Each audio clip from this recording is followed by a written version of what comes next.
Rise for the invitation and the pledge of allegiance.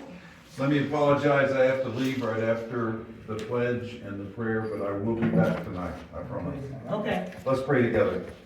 Heavenly Father, we gather for the business of White Springs. We pray, Lord, that on everybody's mind will be what's best for our town. Lord, we pray for our town council. We pray for wisdom and discernment in the things that they say and do. Lord, we pray for the residents, that, Lord, you would increase their pride in our community, increase their participation in the process of governing our town. And Lord, we just look forward to better improvements. And we thank you for the blessings the town has received, but Lord, we need more. We need a lot more. And we pray that through individuals in our town and otherwise, that you would bless us. Father, we pray for Hamilton County and all the services the county provides to us. We thank you for the EMTs and the firefighters that are here now. And Lord, we pray that you continue to watch over us and protect us.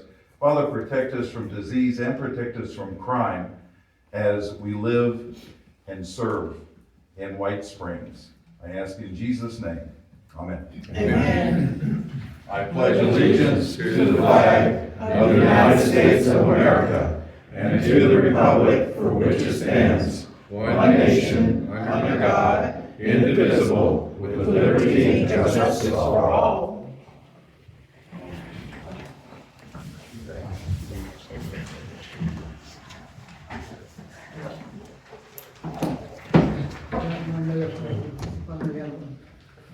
We've been working off of the revised budget here. We have too many questions and changes of the long sheet here. Okay. Okay. Budget or I agenda? mean, agenda. Okay. Sorry. We're working on the big long sheet. Got it, thank you. Okay, roll call.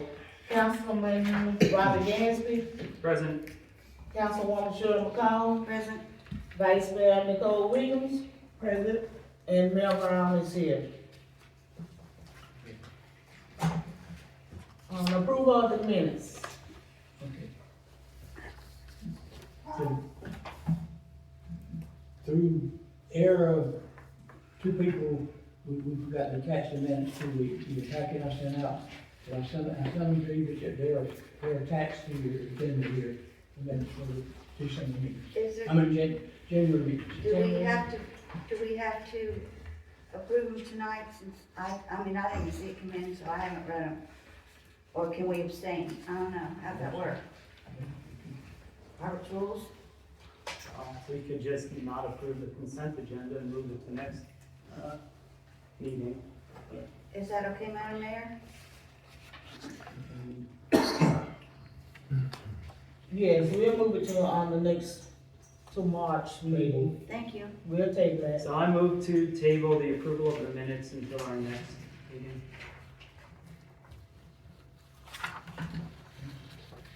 I second the motion. Okay, it's been motioned and seconded that we move the, January, minutes meeting to the next, council meeting. Ready for a question? None. All in favor? Aye. Any opposed?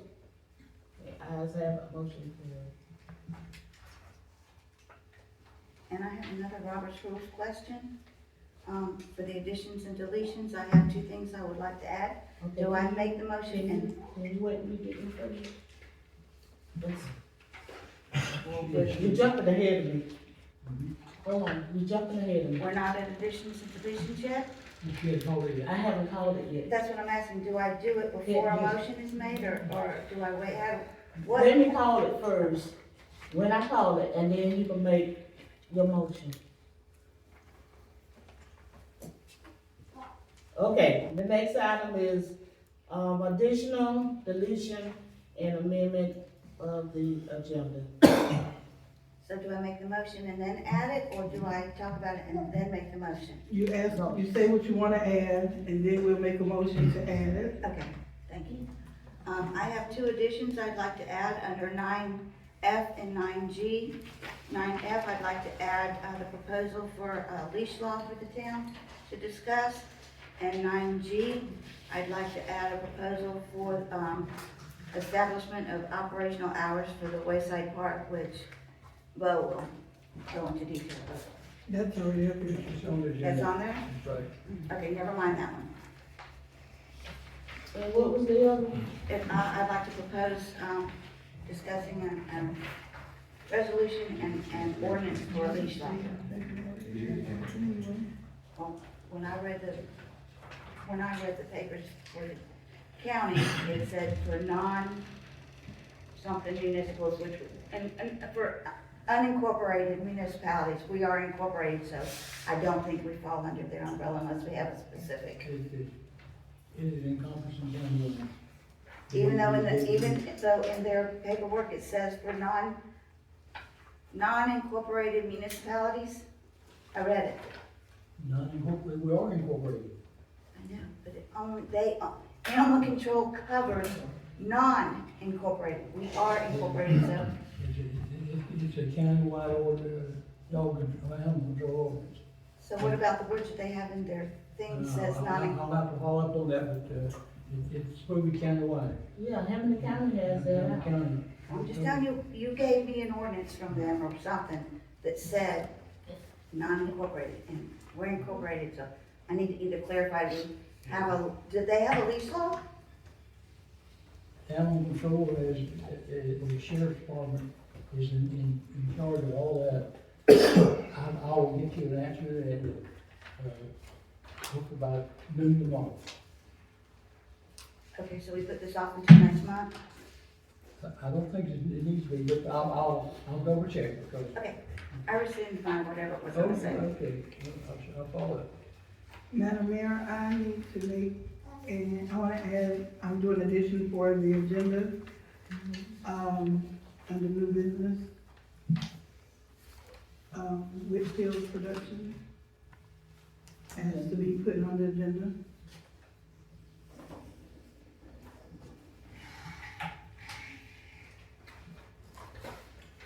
Is it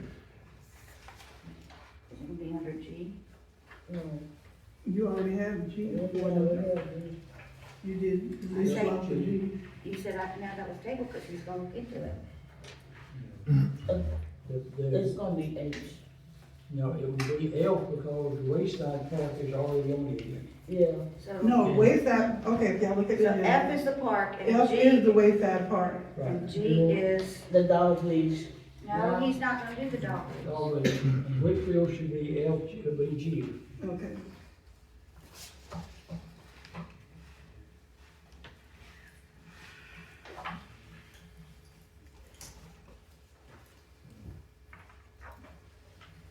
Any more? I'm gonna do that, oh, I'm sorry. Can we add this resolution that Leslie just sent out, governing the distribution of public records by elected officials? Where did we see that? Where- I haven't where is got- I haven't got it yet.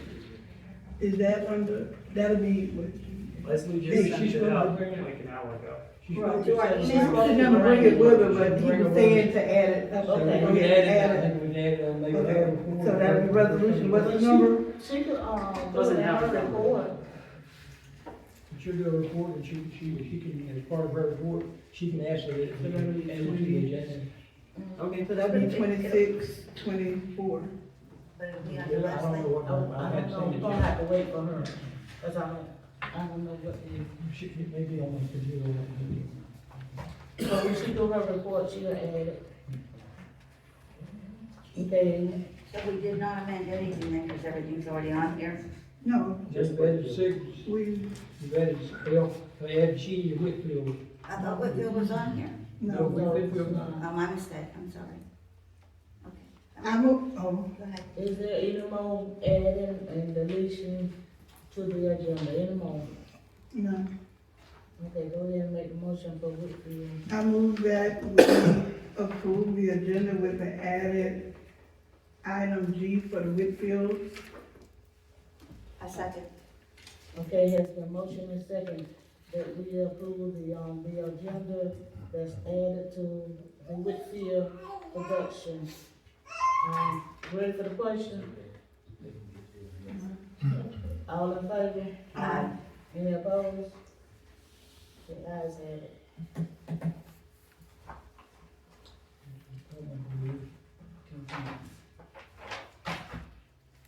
Okay. Number 5. That's what it is.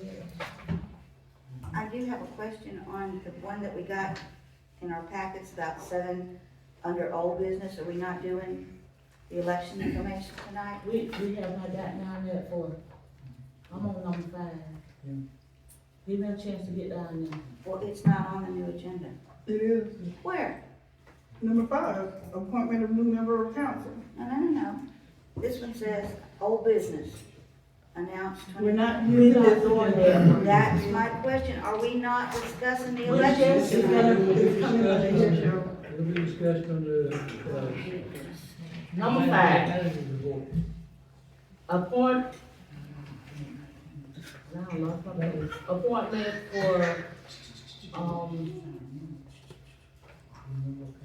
okay, appointment for a member of, the council.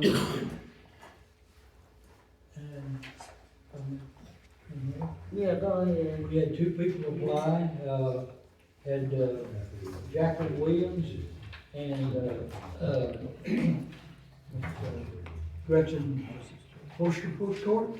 Fouchecourt, Is that close? Fouchecourt, No, South.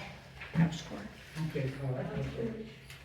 There were 2 people who submitted applications, and letters of interest. And, 1 vacancy. And so, up to, I would hope the rest will be here, but, Can we table that till she get here?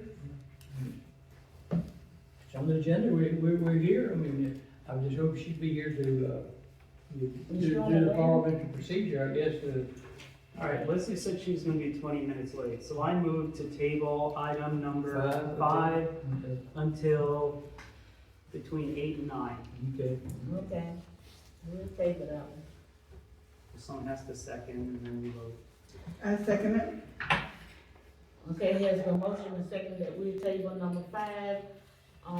Any discussion? No. All in favor? Any opposed? The ayes have it. We table that one. Okay, number 6, financial report, Mr. Powell. Okay, hello County Council, you have a handout, it's about 6 pages, and the first heading is Town of White Springs Budget versus Actual. I apologize for the page numbers, it came out, at the bottom right hand, they're kind of small, but there are page numbers. So everyone, and I'll mention this report is through January, which is the most recent month that's been completed. Okay, so I'll ask you to turn the page and go to page 2. Okay, this is general fund.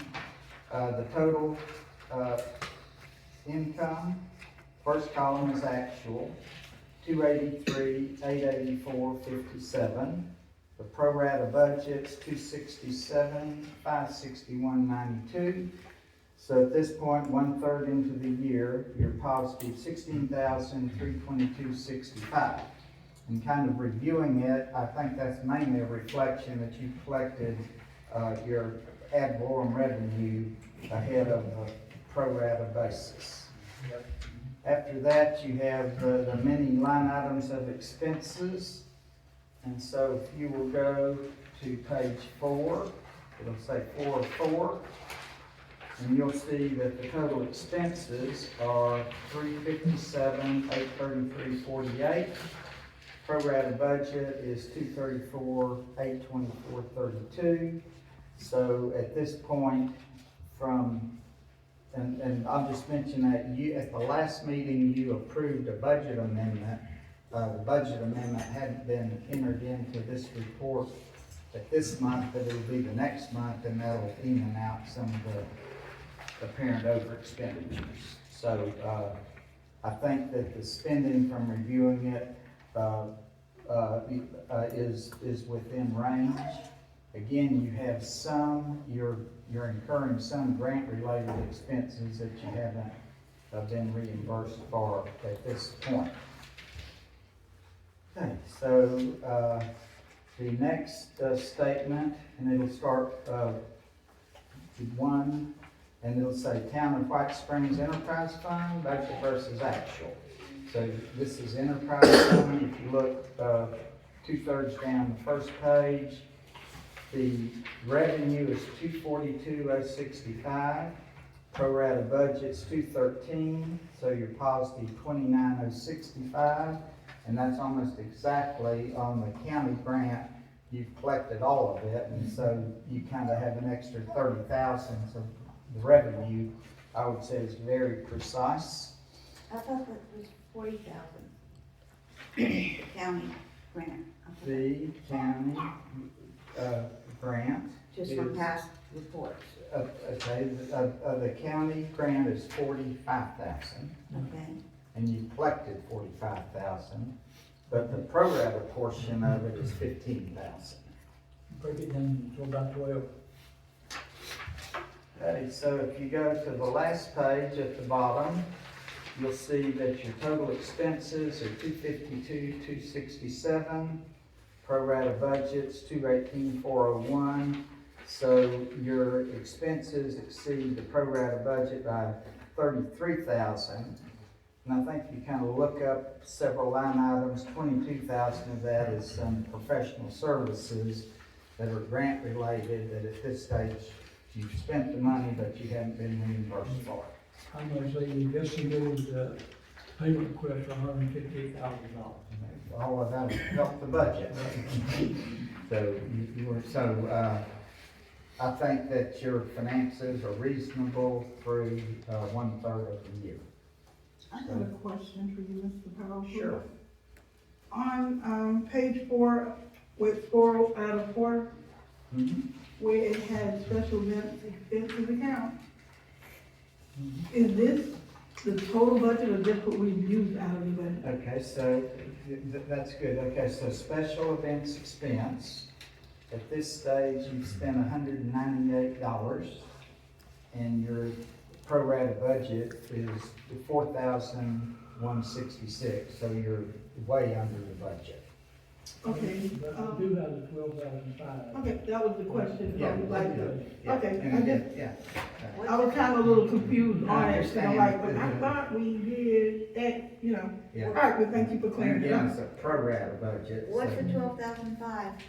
That is the amount we have for that's special your events. annual budget We for budgeted special about events. last September for this year's special event.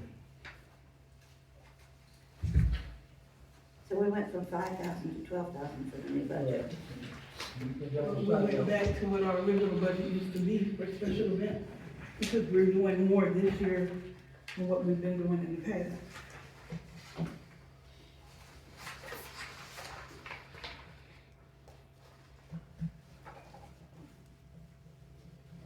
I had a question, I think it's a Mr. Garner question, where, Mr. Powell said that, we haven't received grant reimbursement yet.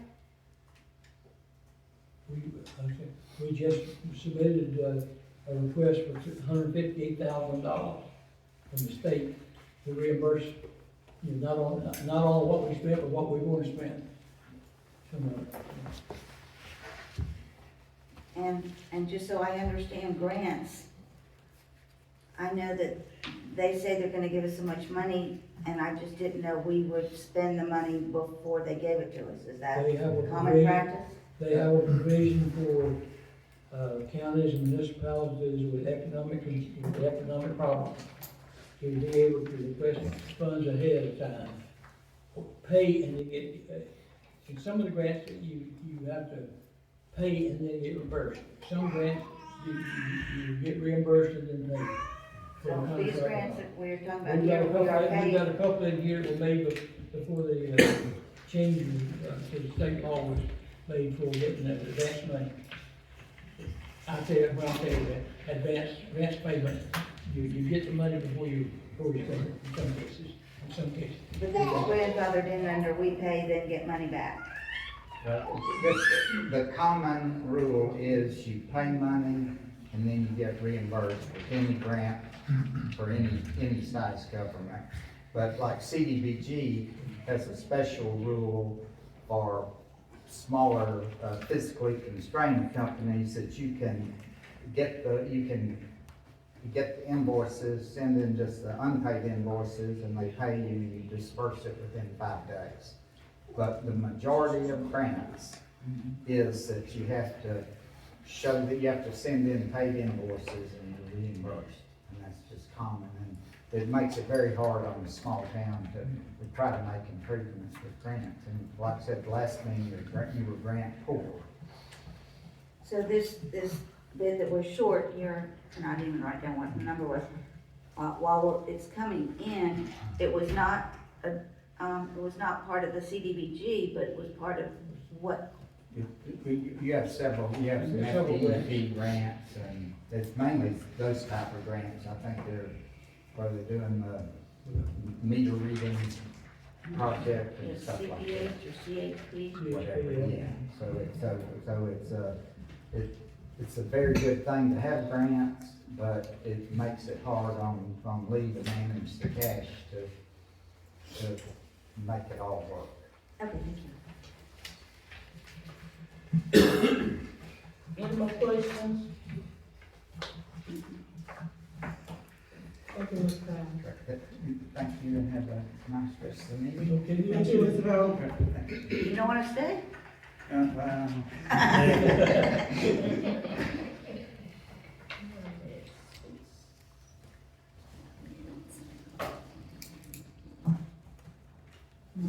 Presentation. Okay, number 7, presentation of the bids. Surplus. Let's see who is the big winner. One person was a big one on 2 of them. Oh, okay. Well, we had bids, and I've got a list of all the people who bid, the amount they bid, and all that contact information here for, I didn't make copies of all this because it's not, need to be knowledge by everybody, but, the Ford, the number 1, the Crown Victoria 2009 high bid was Dustin Haynes, $1,955. It was Haynes President, not I call him. And the rule is if a first bidder does not get within the 3 days of default, then it goes to the next highest bidder. How much was Dustin bid? $1,955. Okay. How many bids in total did you do? Gosh, I'm counting. 1, 2, 3, 4, 5, 6, 7, 8, 9, 10, 11, 12, 13, 14, 15 on 1. That's what the Crown bid. Yep, 15 on 2, and it looks like 15 on 3. Some of them are the same people now, the bid. The vehicle number 2 with the Dodge, we had the high bid was Charlie Jacob Fultz. Okay, it was $3,501.01. 35. 3501.01. So you're here and we'll talk later about that. Okay? And number 3, Dodge was Mr. Fultz, $3,801.01. So total will receive the high bid is good, $9,257.02. So that's the report on the bids, and you don't do it, or you'll be able to, Yeah, I got, whenever that is out there, or, huh? No, not right now, but we can do it, either try to do it after council or tomorrow, or whatever. Tomorrow. If you want to come tomorrow, we'll go on sale and everything. We do tomorrow, if you can. So you can bring 1 check, a cashier check, or $3,500 for 2. I'll pretty much, Okay, for both of them, and then I'll call Mr. Haynes and notify him. So that's the report on the bill. Congratulations.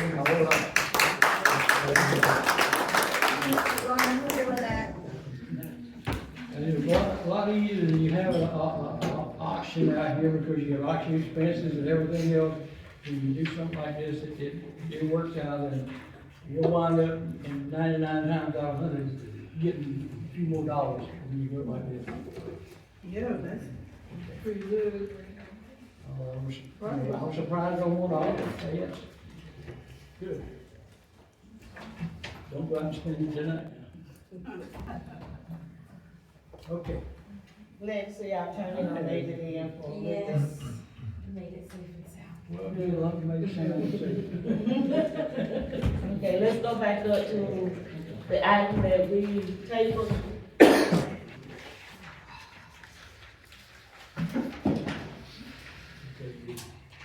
We held on to the selection of a council member. Okay. So you guys get it so that, Okay. if you need to, you go through some parliamentary procedures and Gotcha. take over from the mayor or something like that.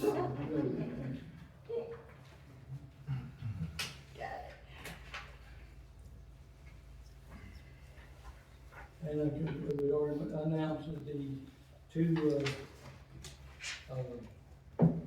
applications or requests we got were from Ms. Williams and Ms. Fouchecourt. Okay. Yeah, breaks down this one. Got it. So, Madam Mayor? Okay. You want to try to figure out how to go about this? Yes. Okay, Yes. all right. Yes. So, are both of them here in the room? Gretchen, is Ms. Williams here? Well, I understand she's always counter, but Gretchen is here. Okay. So, you've got both letters?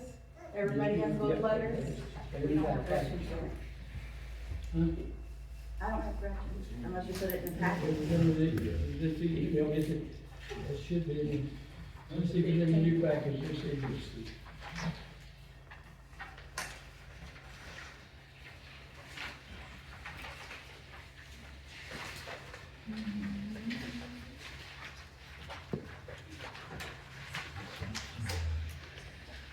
It's not in here.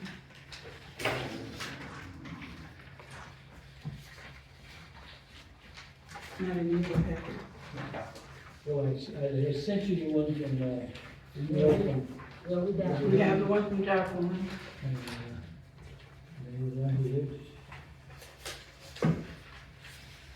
Okay, here, I'll read her request. Dated today. My name is Gretchen Fouchecourt. I've been a resident of White Springs since December 23, 2020. I live at 11888 3rd Street. I would like to be considered for the open council seat. I've attended almost every single council meeting for over 3.5 years. I also serve or have served on multiple committees and boards for the town. In addition, I spent time at American Idea helping hand out FEMA supplies and Red Cross meals to those in need. I have seen the town's struggles in the past few years and watched as the current council has worked tirelessly not only to correct the mistakes made in the past, but also get us on the right path so we can move forward. I would like to see us bring back the small businesses that gave this town life, to get back to being the place that others want to come to not only visit, but stay. Where there are options to, where to eat, shop, and spend the night so they can really enjoy the town and its abundance of natural attractions, including Swanee River and our local springs. Growing this aspect of town would also help us stabilize our town's financial position, something we desperately need. I truly care about this town and its future. Thank you, Gretchen. Okay. And, maybe we want to read, Ms. Williams' letter? Do we have Ms. that? Williams. You heard it in the packet. Is Your original It's packet. in the fixed certificate. Yes. Yep, I think I have it. Okay, this is, dated January 20th, 2026, vacant council seat. Greetings. I am submitting this letter requesting to be considered for the vacant seat for the White Springs Town Council. I am a resident of White Springs who has lived inside the city limits since July 1976. I have always loved this town and expressed interest in it. I have seen it at its worst and best. I have witnessed unity and separation, and now I see town being rebuilt with passion and compassion. As some already know, I was on the town council for approximately 5 years, served as vice mayor for 2 years and mayor for 1 year. I resigned from my position not because I wanted to, because it was a need. The need was to ensure that our town remained incorporated and not become a part of the county where a small unity town would have become neglected and overlooked. This selfless decision was bittersweet, but worth it as I witnessed the progression being made. I would like to continue to be an asset in my community by serving in town council. So I request that I be considered to fill the vacant position on the town council. Jasper Williams.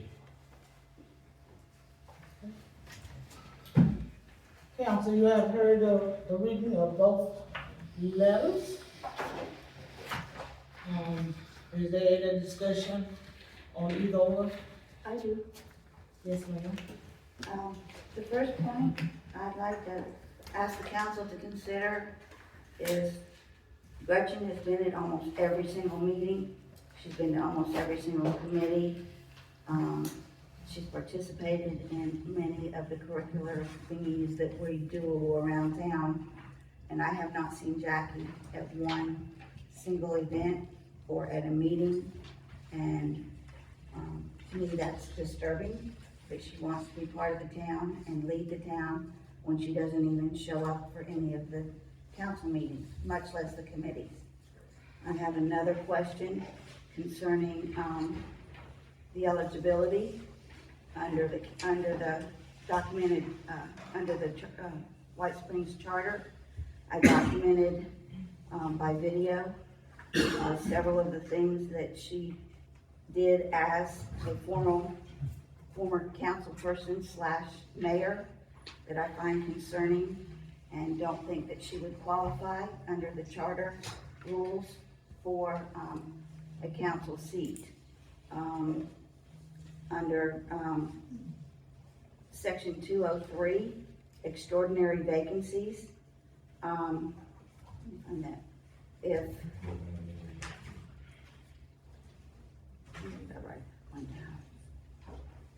should 2 or more vacancies occur simultaneously on the town council, the remaining members shall within 15 days call a special meeting to call a special election to fill the vacant council positions, and this shall be done in a manner prescribed by Florida law.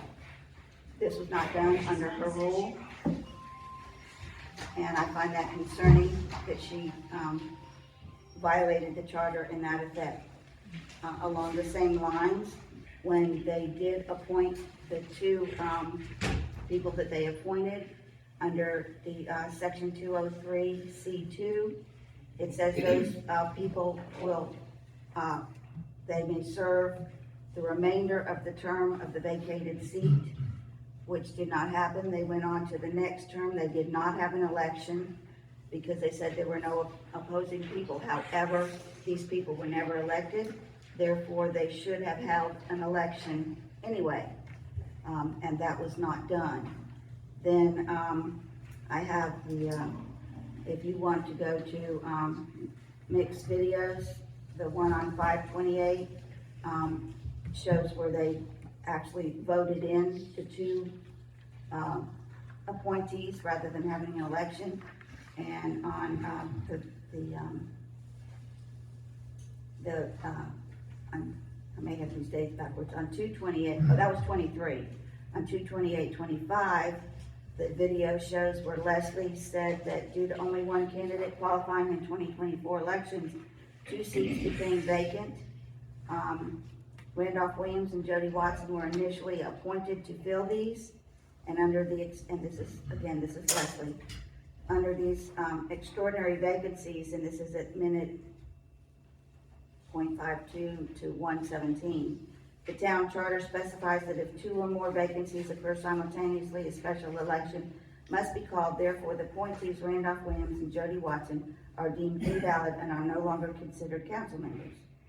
Then, if you look to section 2.03, under forfeiture of office, number 6 under that is for malfeasance, misfeasance, or non-feasance in office. And, I don't know if you want me to read the 3 descriptions of those words, but, any of the 3 would be counted under, section 1104 of state municipal law, where it talks about all town ordinances, resolutions, orders, and regulations which are in force when this chapter becomes fully effective are repealed to the extent that they are inconsistent or interfere with the effective operation of this charter or of ordinances or resolutions adopted pursuant hereto, to the extent that the Constitution and the laws of the state of Florida permit. And that's the sentence in the charter that we need to pay attention to. And it says that to the extent that the Constitution and the laws of the state of Florida permit is a critical safeguard, it acknowledges that Florida state constitution and state statutes set the boundaries for what a municipality can do. Municipalities operate under home rule granted under Article 8 of the Florida Constitution and Chapter 166 Florida statutes, which allow them broad authority over local matters, and here's the key, except where state law expressly prohibits it or where the matter is preempted by state law. Chapter 849 of the Florida statutes prohibited statewide it's generally prohibited statewide under gambling is generally prohibited statewide under Chapter 849. Now, in 4/13 of 21, we had a meeting to discuss the simulated gambling or the sweepstakes, and in that meeting of 4/13/21, the ordinance says that simulated gambling devices are intended to or are likely to deceive residents of the town, including the elderly, the economically disadvantaged, the uneducated, and the unsuspected, into believing that such activities are legal and lawfully permitted. Now, that was in 2021. Now, in 2022, they decided that didn't matter, and they said that with proper and adequate, this is paragraph 7, with proper and adequate safeguards, any nuisance associated with simulated gambling establishments may be abated. So I don't understand what safeguards prevent our people from being deceived, because that's how they put the first one is, we couldn't have it because it would deceive the elderly. So I don't see where people coming in to prevent bad behavior will help alleviate the residents being deceived. And then, and in the council meeting on 6/21 of 22, the state attorney came in and said that the internet cafes do not function as legitimate sweepstakes, which is what they kept claiming it was. And then, and that was at minutes 2808. And then in the minutes of 2706, somebody else from the state attorney came in and said the same thing. And yet at minutes 3909, both Jackie and the whole rest of the previous council voted to approve the ordinance. The council meeting on 6/28, Sheriff Reed counseled against this ordinance at minutes 429. At minutes 6:17, John Durrett stated this ordinance tries to circumvent the law. And at minutes 7.53, he stated that you would be authorizing a gambling operation.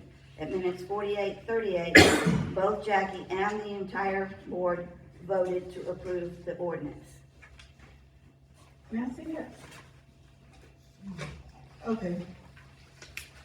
Some of this is more like personal attack. No, ma'am, that's straight from the charter. Let me go ahead, because on some of this stuff, am I qualified to be on the council? Did you break those rules? I'm asking you. I don't know, did you break those rules? I'm asking you a yes or no question. I can't answer that yes or no. Yes, you can. You even know I am qualified. Okay. No, I got a simple question that I need for her to answer, and then I can move on from that point. Now, am I qualified to be on the council? I have to rebut that question with a question. Why? Have you broken the charter? Cheryl, What? this is a yes or no question. No, it You're is going not. round and around. First of all, I would like the attorney to address. First of all, I was on the council Point of in order. 21 and 22, not a point of order because you spoke and now it's my time. This is a discussion about the appointment. Some of the things that you're saying, okay, she was on the council, a lot of this stuff, everybody has their personal opinions. I've had mine as well. And this is not going against or for anyone at this point in time. This is just an observation I'm making. When it came down to the internet cafe, this room was packed with more people that are in here now. As a council person, your duty is to do what is best for the town or what this majority would like to do. During that meeting, you had 8 people who spoke out against the internet cafe, but you had over 20 people that spoke that wanted it. Every citizen voice matters. Our job is to do what our citizens need and want us to do, not your personal opinion, because all the time I vote on stuff may not be my personal opinion, but I have to do what I deem is what this community wants, what this community needs. So therefore, some of this, you can say it's not a personal attack, but it is. But when you get to this point about the council, the meeting video 6/28/22, I was on that council. And when you're sitting there saying, oh, they did this, they did that, during that time, there were a lot of internet cafes open. You have to wait, Mr. Tudor. I say yes on that. But we're not, He can't speak. but, there were a lot of internet cafes open in this whole Tri-County area when this first came about. People had personal opinions about it. We went for what the majority of the people who came to this meeting, to this council, and what they wanted. Now, the first ordinance that was done about the internet cafe was actually my idea to do against it. But that was the very first one that was done years ago, when I first got on the council. When it switched up, it was because the citizens came and spoke out. Your job is to listen to your constituents, not your personal opinions, because your personal opinions don't always coincide with what we might need or what we might want. It's just that our opinions, and everybody's entitled to their opinion, but some of this stuff, you have valid points, and some of this stuff is, first of all, she was not removed through ethics or anything of that nature. When she wasn't forfeited from her office, she resigned. So let's make sure we put all of the facts straight. She resigned because we were having an issue. Now, everything that the council did was not right, but our issues was never with Kizzy Birch, was never with Jacqueline Williams. Our issues have always been with Audrey, Vanessa, and Anita, because those were the 3 that was running the town. Those were the 3 that kept people from running from elections. Those were the 3. I had questions I wanted to ask Jacqueline. I had questions I wanted to ask Gretchen that were neutral questions just to see their feel and their take on their perspective of the town, where they were going with it, what they would like to see, what contributions that can they make as a council person. Not to attack a person just because they were asked to resign from, because she could have said no, then the town could have been dissolved. But some of this stuff, it's like you're personally trying to attack her because you're going back into stuff, and a lot of this is misleading information. Because she didn't forfeit her office. I didn't say she did. This stuff that you're reading is From the charter. I'm quoting the charter. a lot of the stuff you're reading, Cheryl, is, Quoting the charter. but it's not violations that she has done personally. It was is. things that was done by the administration, but not her personally. You said 3 people were the ones running the town. And they Two were. of those 3 people were not council people. That left Oh, shoot. 4 people. 4 people could have voted down these things. None of you did. But yet and still, when it was time to run for election, what did you tell me? Oh, we need you to run again. So if you felt that I wasn't qualified. I didn't know the charter then. Sure. Okay, so now that you know the charter, am I not qualified to be on the council? Hold order. They're supposed to be addressing the body, not each other, not asking each other I questions. understand that, but these This points is that out of she's order. making is like personal. When you're saying that this person did it and I'm part of that body that she's speaking about, then Yes. that's me. Okay. Awesome. Town attorney, please help us out over here. You want me to help you out? Okay. So I do have a question, because one of the things that Councilman McCall said is that she was ineligible. And I did want to get, are you saying legally ineligible, or just because of past acts you think that she shouldn't be on the council? I want to get clarification on I believe because she broke the charter as a prior council person multiple times that are documented on video. It's not my opinion, it's on video. These are actual charter rules and laws. I'm saying I don't believe she's qualified to run again because of her past behavior. And as Nikki pointed out, there were only 3 not so good people running the town. We had 5 council persons. That leaves 1 council person was with the other 2 administrators. That left 4 council persons who could have defended the town. it. So it's not I just want to clarify, it's not that you believe that she is ineligible legally. You believe that she doesn't, that her past actions, that you think that she's unsuitable. Okay, That'll work. Okay, that works. okay. But if she did all this once, and she hasn't been to any meetings, and she hasn't been on any committees, I don't believe that her heart is for the town. No ma'am, no ma'am. I'm allowed my opinion. No ma'am, you cannot do that. But, I mean, everybody gets an opinion, so, Correct. I think we've heard from Councilman McCall and Williams, and I guess the other 2 can. Robert, do you have anything to say? Yes, I do have some stuff to say. So if Jackie was to run in an election, I'd be totally fine with that. If she wins, I would welcome her to the seat next to me. However, I've gone to bat for a lot of people in this town, a lot of people to keep their jobs. And to me, appointing Jackie would be a bridge too far.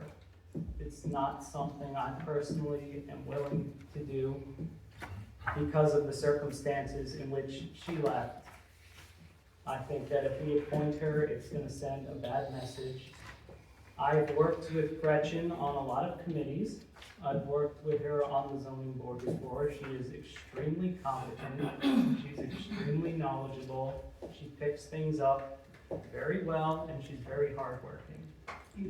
So I think she would make a great addition to the town council. And if Jackie wants to run in a couple of months when we have an election, she can run in a couple of months. But for now, I would like to see Gretchen on board.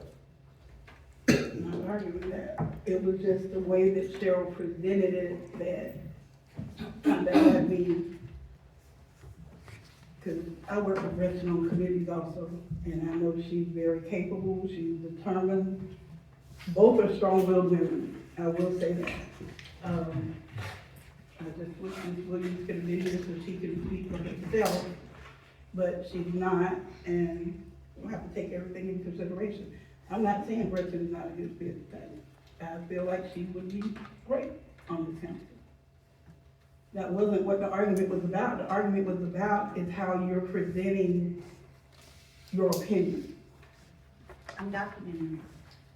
Okay, documentation, okay. And can I ask the attorney that in the future, if somebody has so blatantly disregarded not just the charter, but the state law as well. Do we have any way to protect the town from having them come back and possibly rule in the same way? No, that's what elections are for. Okay, understood. Okay, my thing is, I take this on this, both ladies is very strong-headed, both ladies have been living in White Springs. I have not worked with neither one of them, but, in the past, everybody struggled. Everybody, including me when I was on the council. People look at me, you know, in a certain different way. But sometimes things happen, and if you don't understand government, you know, there's classes and conferences you can go to in order to uplift yourself. So either or, whoever we pick, they only up here for 2 months. Say, the rest of this month, March, and they still have a chance to run in the April election. Jacqueline also have a chance to run in the election of this year. The state also had, said that if they sit out for a year, they still could come back the following year and run. So it had to be a year. So Has to it's be a not year. up yet anyway, is it? They didn't say, they just said that they had to resign and that they were more than welcome to serve again or run again. Mhm. That wasn't an issue, but it was just, the only thing they had to do in writing was that they resigned from office. That was it. But they still could come back and run again. Okay. So it doesn't matter who we pick. If we pick Gretchen, she has to run in the April election if she wants to. If we pick Jacqueline, she also has to run in the April election as well. So it doesn't matter who we pick, they still have a chance to run in the April election.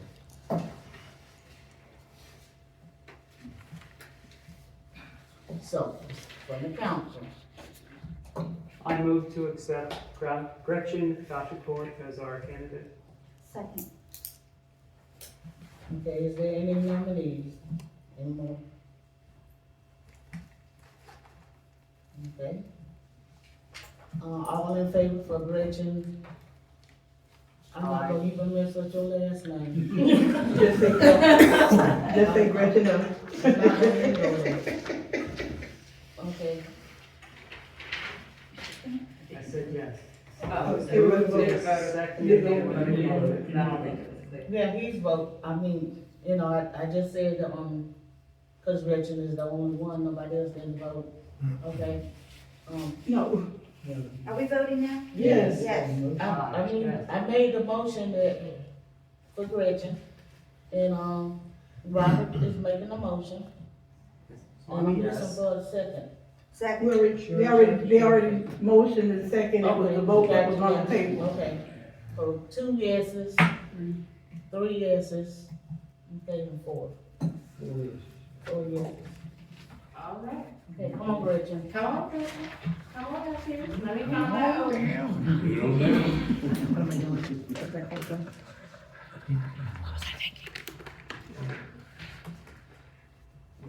Hi. Okay. Well, you know, okay, look, I should pull this up sooner, but I was trying to pay attention. Let's see what's happening. See, Please come up quick. Yes, there we go. All right. Raise your right hand. I state your name. I, Gretchen Fouchecourt. And then repeat after me, okay? A citizen of the United States of America. A citizen of the United States of America. And the state of Florida. And the state of Florida. Being duly qualified and appointed. Being duly qualified and appointed. To the town council of the town of White Springs. To the town council of the town of White Springs. Do hereby solemnly swear or affirm. Do hereby solemnly swear or affirm. That I will support the Constitution of the United States of America. That I will support the Constitution of the United States of America. the Constitution and laws of the state of Florida, the Constitution and laws of the state of Florida, and the charter and ordinances of the town of White Springs, and the charter and the ordinances of the town of White Springs, and that I will well and faithfully perform and that I will well and faithfully perform the duties of the office the duties of the office upon which I am about to enter. upon which I'm about to enter. So help me God. So help me God. You are now.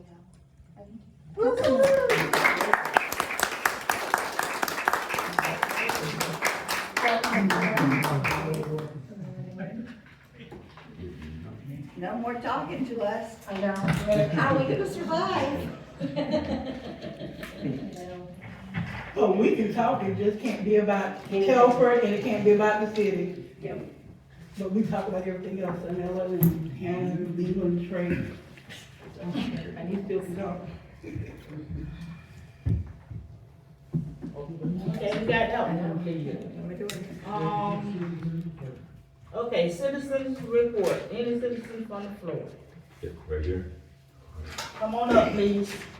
So we're doing the quorum first. Do you want to? Oh, wait a minute, hold on. Before we do that, before we do We had- that, you got We, it all? look, we got it. I got you. Look, we had a new thing that we had to do just to keep order. Okay, Even so though we have to get out of order. everybody, you have it in your packets, right? What are we doing? The quorum? The quorum, the resolution for the quorum and meeting policies. Oh, that's in the old packet, right? Yes. Gretchen doesn't have one. She got one? I have an extra copy. Well, there should be one in her packet It's a big one. You need to look at it, the resolution. Here. Yeah. Just got her, please.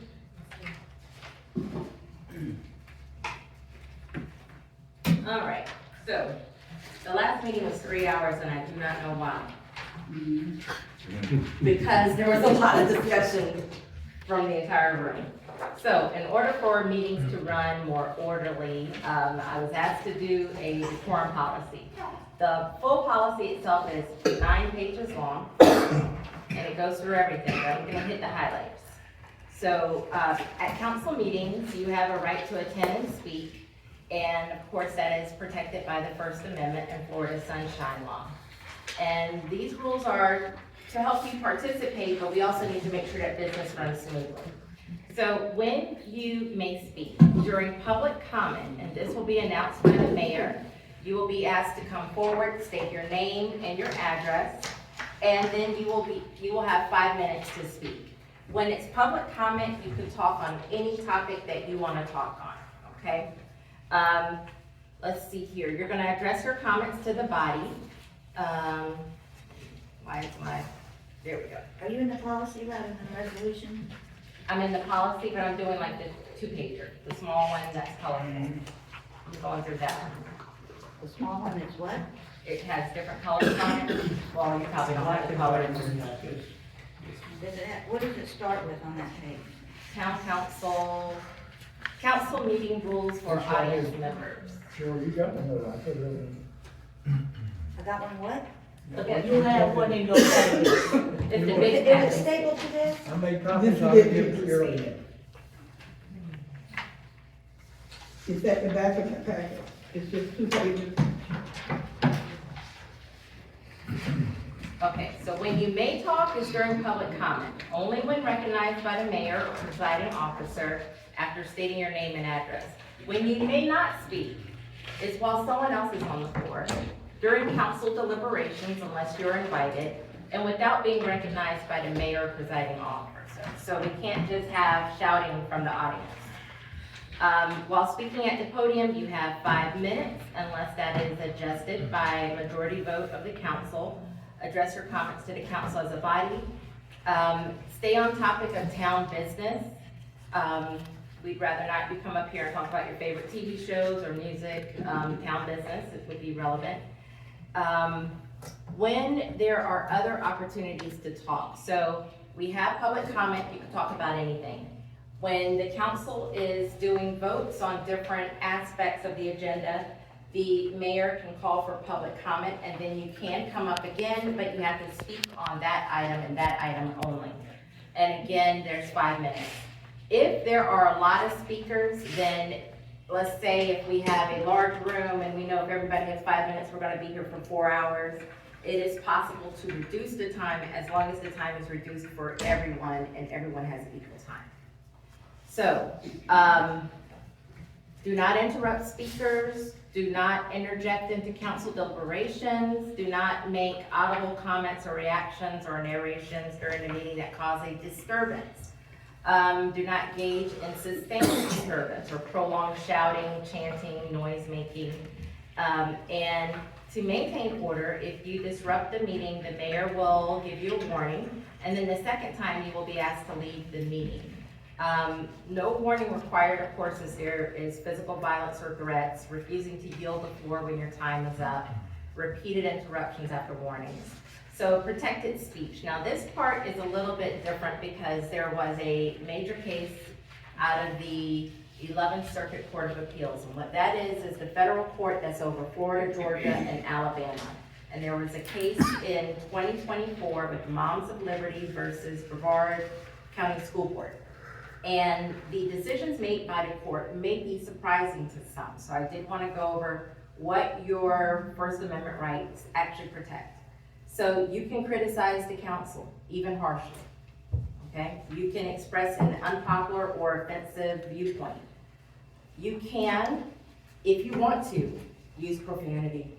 But please That's what the don't. court said. That's what the court said, not less than. And those not encouraged, okay? But we cannot kick you out for saying swear words. And you can speak about topics that may be controversial. The council cannot remove you for speech that they find to be offensive or disagreeable, because that could be based on their opinion and their viewpoint, and everybody doesn't have the same opinion and viewpoint. So you cannot be removed for conduct that but you can be removed if you're engaging in conduct that is disruptive, not in theory, but is actually disruptive. So let's say if something happens and there's a applause and then everybody stops. That's not necessarily disruptive. Now let's say if there's sustained applause and the council can't move forward, that would be actual disruption. If you have something to say, you have to wait to be recognized. That's the most important thing. If someone else is speaking, listen quietly, respect their time to speak. And if you interrupt, you get one warning and then removal. When it comes to public comment, you are allowed to comment. That does not mean that the council has to engage you in a question and answer. They do not have to answer your questions. It is just public comment. So if they decide to ask you questions or want to engage, they can, but they are not required to do so. If, let's say, you run out of time, then there are other ways to express your opinions. You can always email council. You can write them down, and you can present them in other ways. We don't want to shut you down. We don't want to prevent you from expressing your opinion, but we do want to make sure that meetings continue in an orderly fashion. So that is the digested version of the 9-page policy. This is a 2-page policy that we will, if approved, I'll use my little lamination machine and I will make laminated copies and we'll put around the room so everybody can, go back to it. If you have questions, you can always ask me. If there's a concern on council for council members about whether something's okay or not, you can always ask me. Just remember, if it's just your feelings that are hurt, that's probably not going to be a reason to remove somebody from a meeting. It would have to be where it is truly disruptive, not just disagreeable. So, questions? Yes. I know, and I don't know where it is, I know I read it. I know we used to have forms at the back to request to speak. Could you address that? Yes, so we can go back to having forms. That is not a problem. Forms are always good. They're good for the record, to have people complete them with their name, and it can go to polls. So some people don't want to speak, but they want to express their opinion. So you can have the form where they want to put in a comment card for, let's say, the creation of the Community Redevelopment Committee. They don't want to speak, but maybe they want to say, I'm for it or against it. Then those can be part of the record. So we can go back to those forms.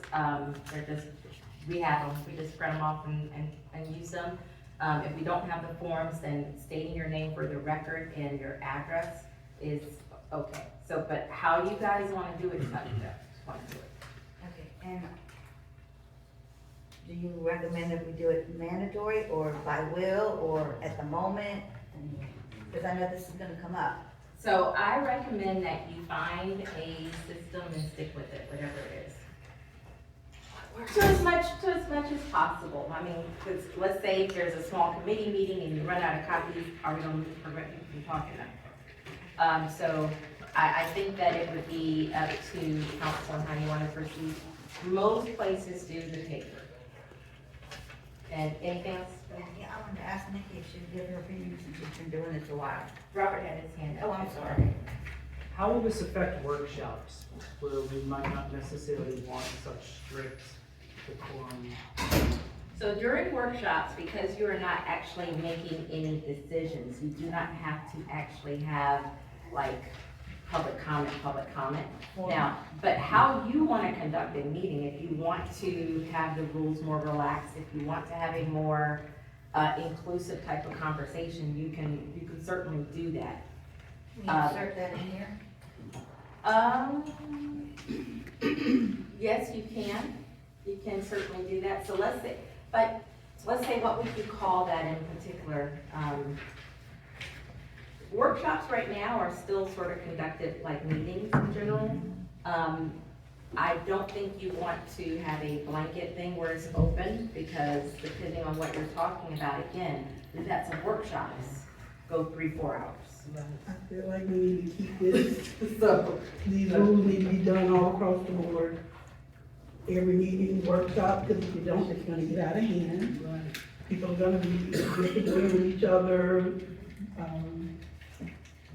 speaking out of turn, getting rude, because we've had that before, not recently, but it has happened.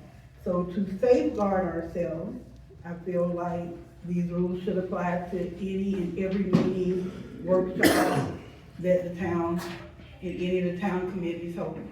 okay. Our workshops under Robert's rules as well? It's on the Robert Rules of Orders. I mean, you still have an agenda and you still gavel it in, gavel it out, and have a presiding officer. So,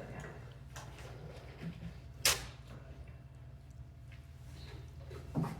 So, back in the past, we did have this, when I was on the council, but we had some rude people.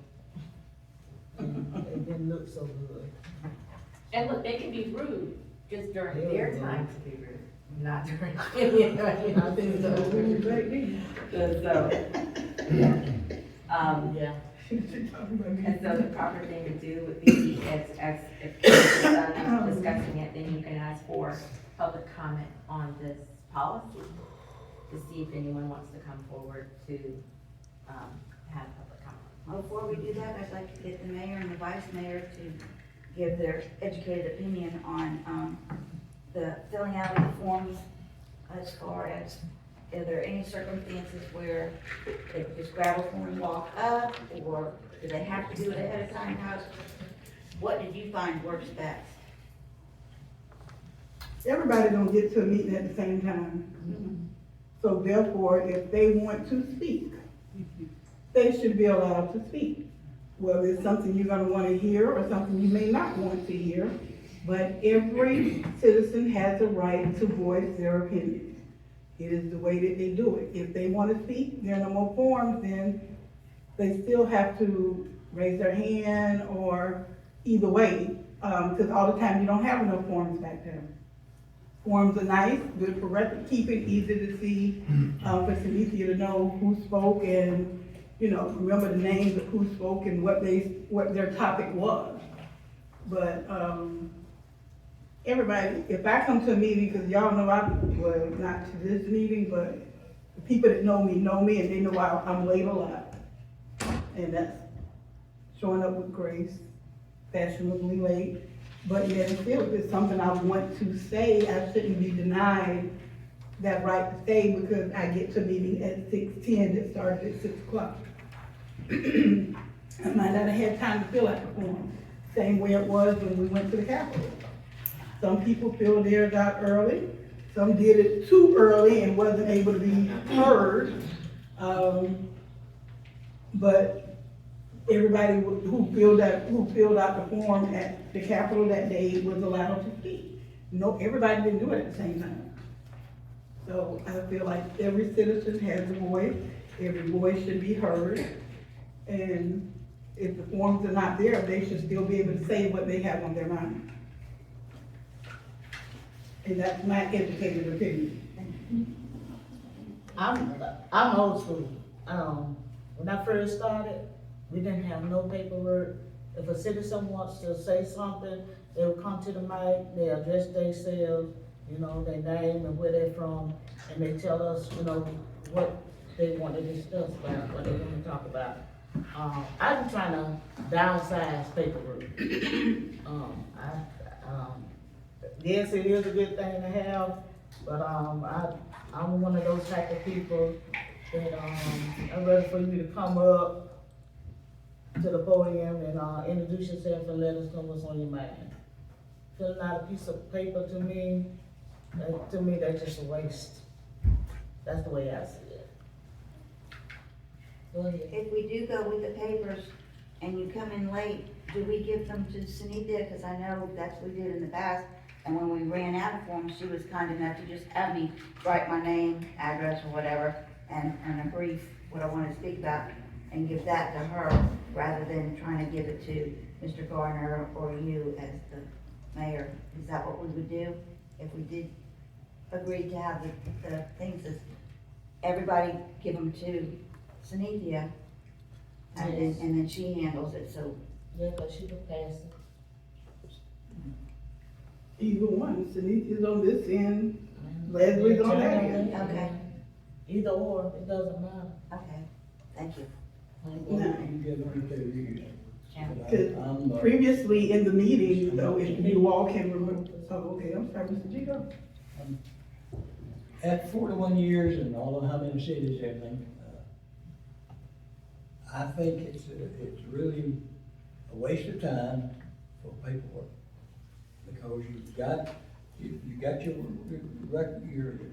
decorum thing here that tells them when they can speak, there's a time they can speak. If they speak otherwise, you gavel and tell them they're out of order. If they speak otherwise, they come up, we've got decorum rules here, and when the time comes for public speak or to speak on a certain type, raise the hand, come forward one by one, and she calls them up here. And, you know, paperwork, we record, we find out, know who's here, and if somebody I don't know comes up here, I'll ask who they are. Can I ask Sunita a question? Would it be, since you have to keep all the minutes and all that stuff, what do you think, rather than everybody filling out an individual form, you have one thing that has the name and the subject, and you'll have it for your minutes? Would that work, rather than have everybody fill out an individual form? They just, when they come in, whether it's late, because she's off to the side, and it wouldn't interrupt the whole meeting. If they want to speak, they would go and see her and just fill out her form. Would that work? Well, either way, they still could, even though if we, in the middle of our meeting, then, you know, at the end of the meeting, they still could come up and speak. It doesn't matter. They still have a chance to talk. That's what I was gonna say, because originally you had 5 minutes from the floor at the beginning, citizens from the floor to 5 minutes. But when you're done, the meeting is over, there was still a section for public comment, that people could comment on things that happened during the meeting, more so than interrupting the meeting. So do you think we So- don't need the paperwork? And I don't care, I'm not the one that has to handle the paperwork. You have to answer the two that have to deal, the three that have to deal with it, and that's gonna be the clerk, Sunita, and Mr. Garland. They're the ones that have to deal with the paperwork. I don't deal with paperwork, so it's not a pressing issue with me. If we had two other people in here, I'd say paperwork. You can't handle so many people in here. In the meeting. In the meeting room, and I think we can. And if they do the paperwork, We you have know to keep it, right? who they are, or can find out who they are. I have no issues either way you wanna go, paperwork or without it. I have no. Okay, well, let's move on, we've been on this too long. Do we need to vote on it? You wanna ask for public comment? Yes, and, anybody have anything to say about this? If you do, please come up to the podium and, okay. Just 2 minutes on this. 2 minutes. I'm pushing it, 2 minutes. Anybody? No. Oh, we got On this side. On this subject, yes. Yeah. Yes, on this. I'm back as a Keep to the solicitor, top. and she said, whatever works for you. You know what I'm saying, whatever you all been doing is working, don't change it, it's working. If it's don't work, don't fix it. You know what I'm saying? And if you got paper, what is it good as the videos? You can go back and look at the video if you have problems. You know what I'm saying? So you don't need paper. That's what the video's for. Thank you. Did he identify Excuse me. himself? You wrote the rules. You already voted. I'm sorry. Johnny Clerk. Address 17,033 Sunrise Drive, 25A, Lounge 25A. Thank you, sir. I move to accept Town Council Resolution 2026-22, resolution on decorum. I second it. Okay, it has been motion. Wait, 22, is that our number? Yeah, what's on 22 is correct number, we gotta change it. Okay, got it. All the way to 23. Got it. Okay, it was motion and second that we accept resolution 2026-2022. No, Robert, you said it wrong. It's 23. Oh, yeah, it's 23. 22 for, yeah. Apologize. The correct one, we voted on is 2022. 22, because the numbers are wrong. She's got this already. Hold on. That's why I don't put numbers, because I have no idea where they're going.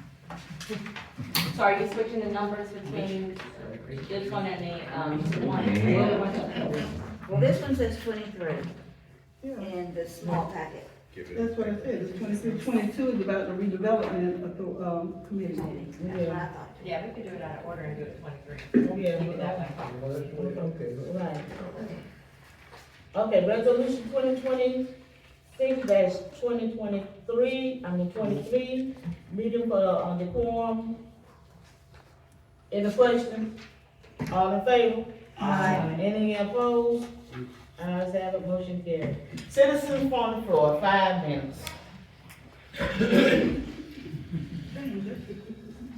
George Tuidor, 16511 Jewett Street, White Springs, Florida.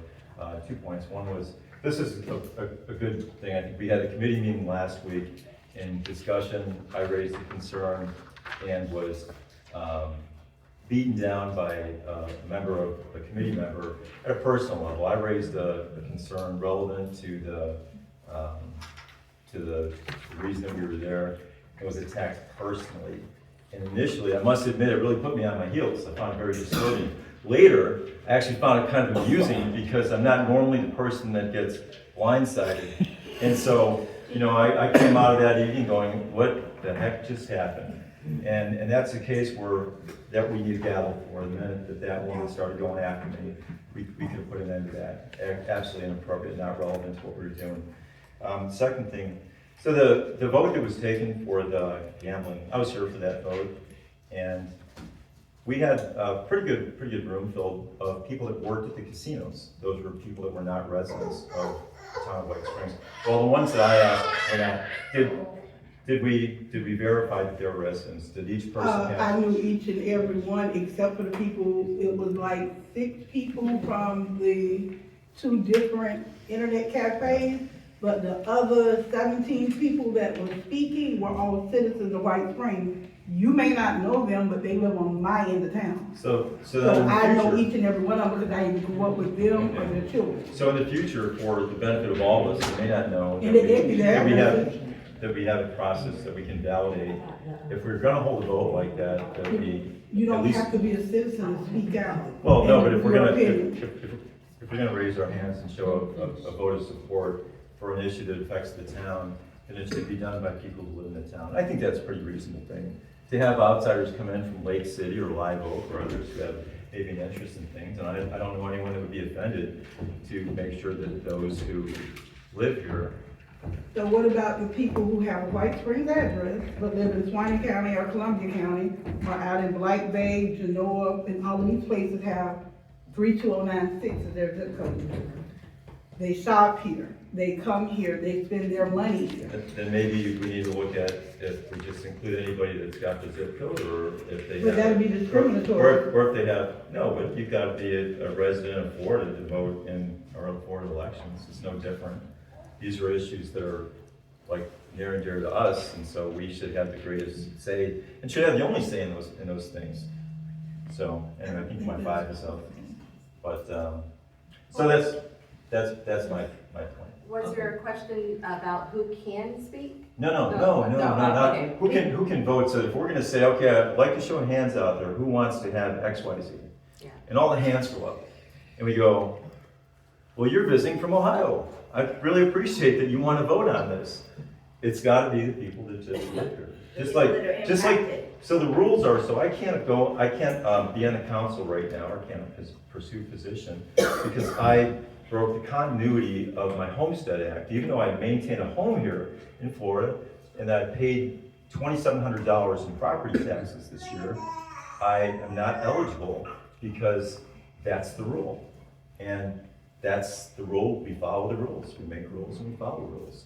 And then there are no surprises. And then we just, that's just the way it is. If they want to vote here, then they can buy a piece of property, or they can rent, become a tenant, and then they can participate in our elections at the local level. So no one should have any issue with that, honestly, because I could pack a room with I have 450 friends down in Tampa. Literally, I have 450 friends. And I'll bring them in here and we'll stand outside and line all the way up to Columbia County and put our hands up in the air. So, you wouldn't. But in that instance that you were speaking, those people were from White Springs. Well, we didn't verify it. We need to verify it. You can look at the video. Yeah. Okay. So anyway, we're beating the dead horse. So I think I'm at 6.5 minutes and 32 seconds or something like that. So thank you. Example of George can give his opinion, you don't have to agree or disagree or debate with him. That was his moment. Next, come on. Hi. Hi. My name is Kathy Dix. I'm from Lake City, Florida. 1129 Southeast Violet Place, Lake City, Florida. I'm not a White Spring resident, but I'm a part of the new project at the West Side Boat Ramp. And the town meeting, you have to hear about putting a proposal for a prayer box. So it's gonna be a part of the new, the beautifying of the park. And it's to bring the community together, that's Columbia and all surrounding towns. So if you need prayer, I believe it still work. And in the boxes, we can come and put an unspoken prayer in it, and anybody can come in the team and accessory, prayer still, 2 or 3 agree in anything, and that's what we believe to bring the families and the community together, get everybody together, no matter what creed, what color. That's what I'm believing. I don't look at none of that. That's all I believe in, and it works. And I want to thank y'all so much, and I'm so excited about being a part of your community. Thank you. Thank you. And Kathy, did you say you brought a proposal to us? He already had it. It's been over about a month ago. I gave it to. Are we gonna vote on that, or how does that work? Donna. No, Unless it's an extraordinarily He already expensive approved. prayer box, it's hard not to vote on. yeah, we'll take a look at it for next week. Can you call back and talk to Mr. Garner?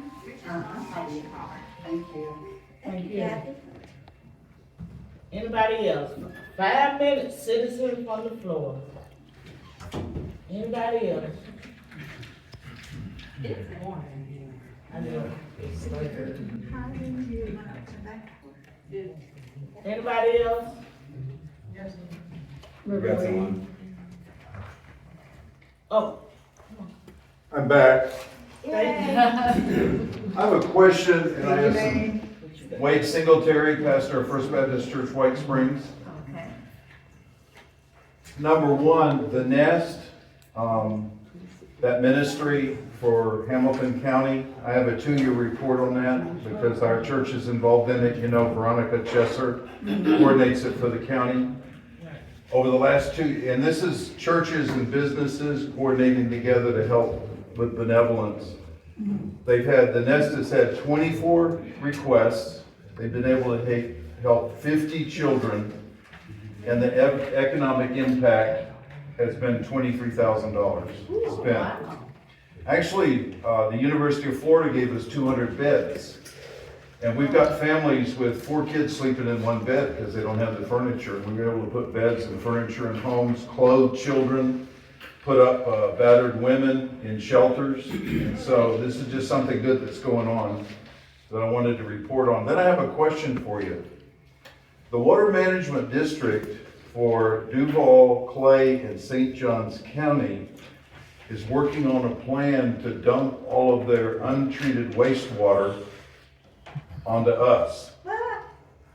Are you guys aware of that? Okay, nobody, just wanted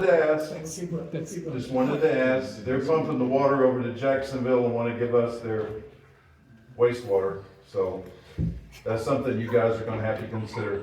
Yeah, this is not the first time that, somebody did that to us with our river. I think, Valdosta, Georgia. Oh, well, yeah, that too.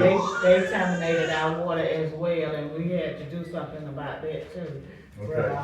But, yeah, that was way back then. Okay. So now I see, Jacksonville and Duval and Clay County, yeah. Yeah, they're working on $1 billion plan, and this would be untreated water that they're gonna put over here. Robert? Is this the proposals that the Suwannee Water Management District has been having meetings? Yeah, they're working with them about the this. aquifers? Yeah, So my understanding is it's not untreated, it's going to be highly treated water. okay, And what happened in Valdosta was a leak, like their processing plant leaked into the, not the Suwannee, but whatever that river is that feeds down. And so that was straight up pollution, but I have heard of, and I've been very loosely following what you're talking Good. about. I know there's a lot of unhappy environmental groups and such, but I also know we're very low on water in our area. I just wanted to ask about it. So, okay, guys, thank you. Thank you. Anybody else? Nobody else? Yes, we do. Okay. Please come up. State your name. Johnny Clarity. I grew up in Black Bay, but I stay in Lake City, but I got a business now on Sunrise Drive. 2 things. Mr. Garner, you spoke about beautifying, bringing people in. On that end down there, it's dark. That's my business. When you come across the track, can't see nothing. I have security down there. I was wanting to know, can I get a little bit more help with lighting? Sunrise Sunrise Drive. Drive, 17,033 Sunrise Drive. Lounge 25. We need the street light. Yeah, we can call Duke Energy. It's one down there, but it's, Yeah, it needs more. more, It's dark. okay. Another thing, How many? maybe We only 3. gonna put but one Put one street kind of light. close by the track and then one a little closer by the building down on my end. Okay, we don't have to check it here. We'll see what Duke Energy suggests, because they're gonna have to come in. And we already got them checking, light poles anyway, cause we got some that's leaning, and we got some that need some lights. So, Yeah, I had my sign down there, but, Department of Transportation made me move it. yeah. So, will it be all right to put it on this side of the track? It's on the county side. Is it on I pay town taxes to property? the county. Can I put it on this side of the track? I have to talk with Ray Vaughn about that. Like see, because the railroad's got a long right of way, and I don't know about. No, it's not, I mean, I could put it on this side of the railroad track, but away from the railroad track, kind of closer so you can see, cause it's no light. So nobody don't know I'm down there. Okay, we're gonna have to check with Ray Vaughn and see See what you can do about your sign. Railroad right away is either 10 or 20 feet, I can't remember. Another thing, Yeah. as far as events, I mean, there's events on our end, there's events on this end. Mm-hmm. And on our end, there's a lot of patrolling. Streets blocked off, people can't get through. So we want the same treatment this end get as well, because nobody can't get in down here when they got it. That's the weekend of the camel. Okay, we are working, the sheriff department is working with us on that. We have not The had. same sheriff that barged in my place saying that he wanted to see liquor license. I don't know. Preach, I Sheriff heard. Preach. Yeah, but just barging in, asking for a liquor license, and then wouldn't leave after he couldn't find what he was looking for. And everybody's parked in the front running my people. Yeah, Well, we're working on some things with him please do. about that. We're having a joint meeting on the 17th with county and about a lot of items. Okay. Are citizens allowed to come to that? Huh? Are citizens allowed to come to the meeting on the 17th? No, this is a joint meeting between, Just officials? the county commission and well, you can, No, I meant him. No. No, this is just for the elected officials, the county. So whatever goes on in that meeting, you all's gonna bring it back and let us know what happened. Yeah, we got to bring y'all the information on what we talked about. Yeah, 'cause I pay a lot of money to tell the Sure, people about about that, it. because, It'll be at our next meeting. Okay, Alright. okay. I'll look at the lights and. Yeah, we'll I appreciate that. Thank you. Okay. Okay, anybody else? Move on. Okay, can we cut the AC on a little bit? Yeah, sure. You can do that down a couple of groups. Some of our men are gonna mail these. Okay, let me see, I got 5 more places now, I got 5 more places. Resolution District 26, 22, creating the Community Redevelopment Committee. Okay, now, we're further down. Resolution number 2026-2022, the, Community Redevelopment Committee. Do we have a copy of that? Because in our packet, it was twice the other resolution we just passed on Decorum. I didn't have the words for the committee. Did you? I have a copy of it. If it's not in the big long package, just look in the small, the other one. But in the other one, it says 22, but it has the words for 23. You need to switch. 22 is 23, 23 is 22. The words are all the same on the 2 in my packet. Okay, this should say a resolution establishing a community redevelopment committee. You have one that says that? No, if you could read it, that would make me I happy. can read it. So, Nikki, you wanna maybe present it, or you want me to just?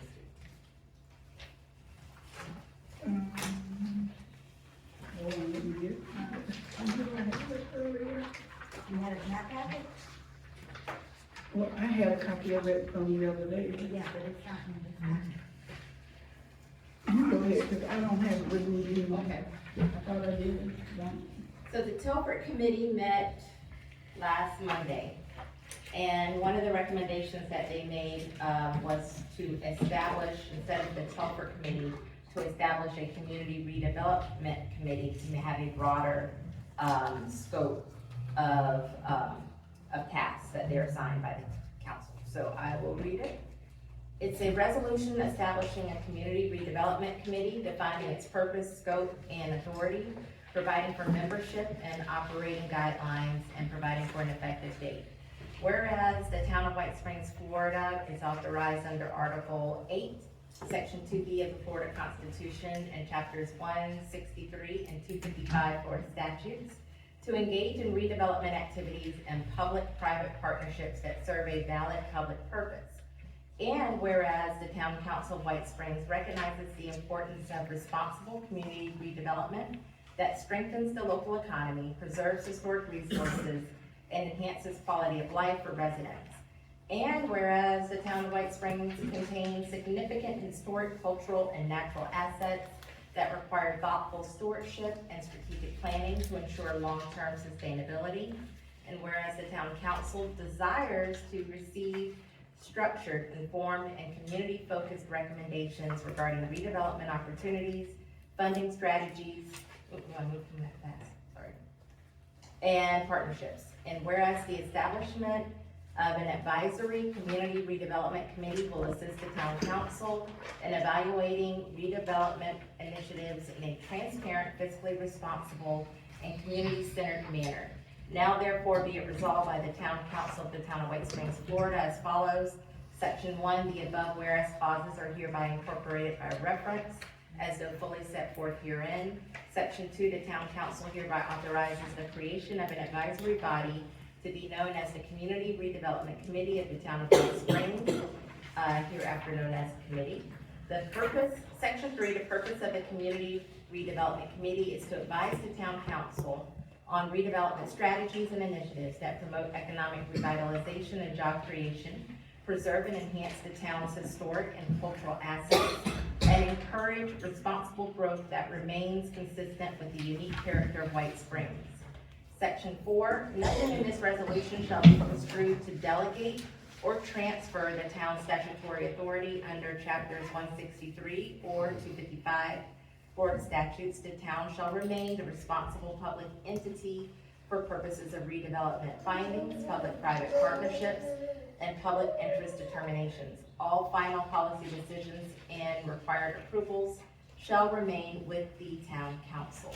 Section 5, the scope and responsibilities of the Community Redevelopment Committee includes reviewing and evaluating potential redevelopment projects, identifying funding opportunities such as grants and public-private partnerships, and recommending redevelopment priorities and strategic frameworks for the town's consideration. Section 6, the Community Redevelopment Committee shall consist of members appointed by the Town Council, which may include residents, business owners, subject matter professionals, and other community stakeholders. The Town Council may designate a chair and a secretary from among the appointed members, and all members shall serve at the pleasure of the Town Council. Section, oh gosh, I got a bunch of sections here. I got to renumber Section 7. The Community Redevelopment Committee shall meet as needed, subject to the direction of the Town Council. All meetings shall be conducted in accordance with the applicable Florida open meetings and public records laws, and minutes of each meeting shall be maintained and made available to the County Council. Section 8, the committee shall report its findings and recommendations to the Town Council in a clear and organized manner, and either through written reports or presentations as requested by the Town Council. Section 9, the Town Council may dissolve the Community Redevelopment Committee at any time by resolution or motion. And then Section 10, this resolution shall take effect immediately upon adoption by the Town Council. And that is the resolution. Okay, you have heard the reading of the resolution. Yes. I have a question. It sounds like this council, this committee, which sounds absolutely fabulous, has a lot more responsibility to keep the council informed. Did I understand that correctly? So the committee, which is an advisory nature, the committee itself does not have independent authority to do anything Like the on the audit town. selection committee did. Right. Well, even audit selection still had to come back to town council for Right. the ultimate decisions. So this is something that reports to town council and makes recommendations to town council. And when they create minutes, because I know they do that, when do they submit them to the council in our packets? The minutes are available. I don't know if they'll be in your packets. You could probably request them to be in your packets, but the minutes are done for each meeting, or have been done for each meeting so far. Well, according to the resolution, we have to see the minutes, correct? How did that go? No. I didn't. We don't have to see their minutes. This committee is just like every other committee we have. It sounded a lot more stringent. What did it say No, on the it's no minutes? different than the audit They have to take committee minutes. or. Minutes have to be taken. Yeah. And it said something about the council. It's just like every other committee. Yeah, so it It says sounded here, stronger. minutes of each meeting shall be maintained and made available to Made the available, council. that's council. We got our. Yeah, you ask for them, then they will provide them to you. Okay. So we don't need them, unless, you know, if you don't see them, you come up here and, you can ask for them. But they don't have to be in our package. I move that we accept resolution 2026-22. A second? Okay, there's a motion and a second that we accept resolution number 2026-2022. Is there any discussion? I have another question. Yes, I ma'am. understand that there is this is a committee, Community Development Committee. I understand that there's something called the Community Development, something or other that is a formal thing, whatever Nick is. CRA? Yes. This is not a CRA. No, this is Okay, not. but and somebody asked me under the CRA that they're allowed to do grants and stuff, but this is not unless the committee does it through the town. Is that correct? Okay, Yeah. I'm done. Any more discussion? You wanted, public comment first. Okay, sorry about that. Any comment from the floor? Anybody have anything to say? Okay. Yeah. It's not, it doesn't say that, but it's move forward. Okay, all in favor, say aye. Aye. Any opposed? Okay, motion carries 5-0.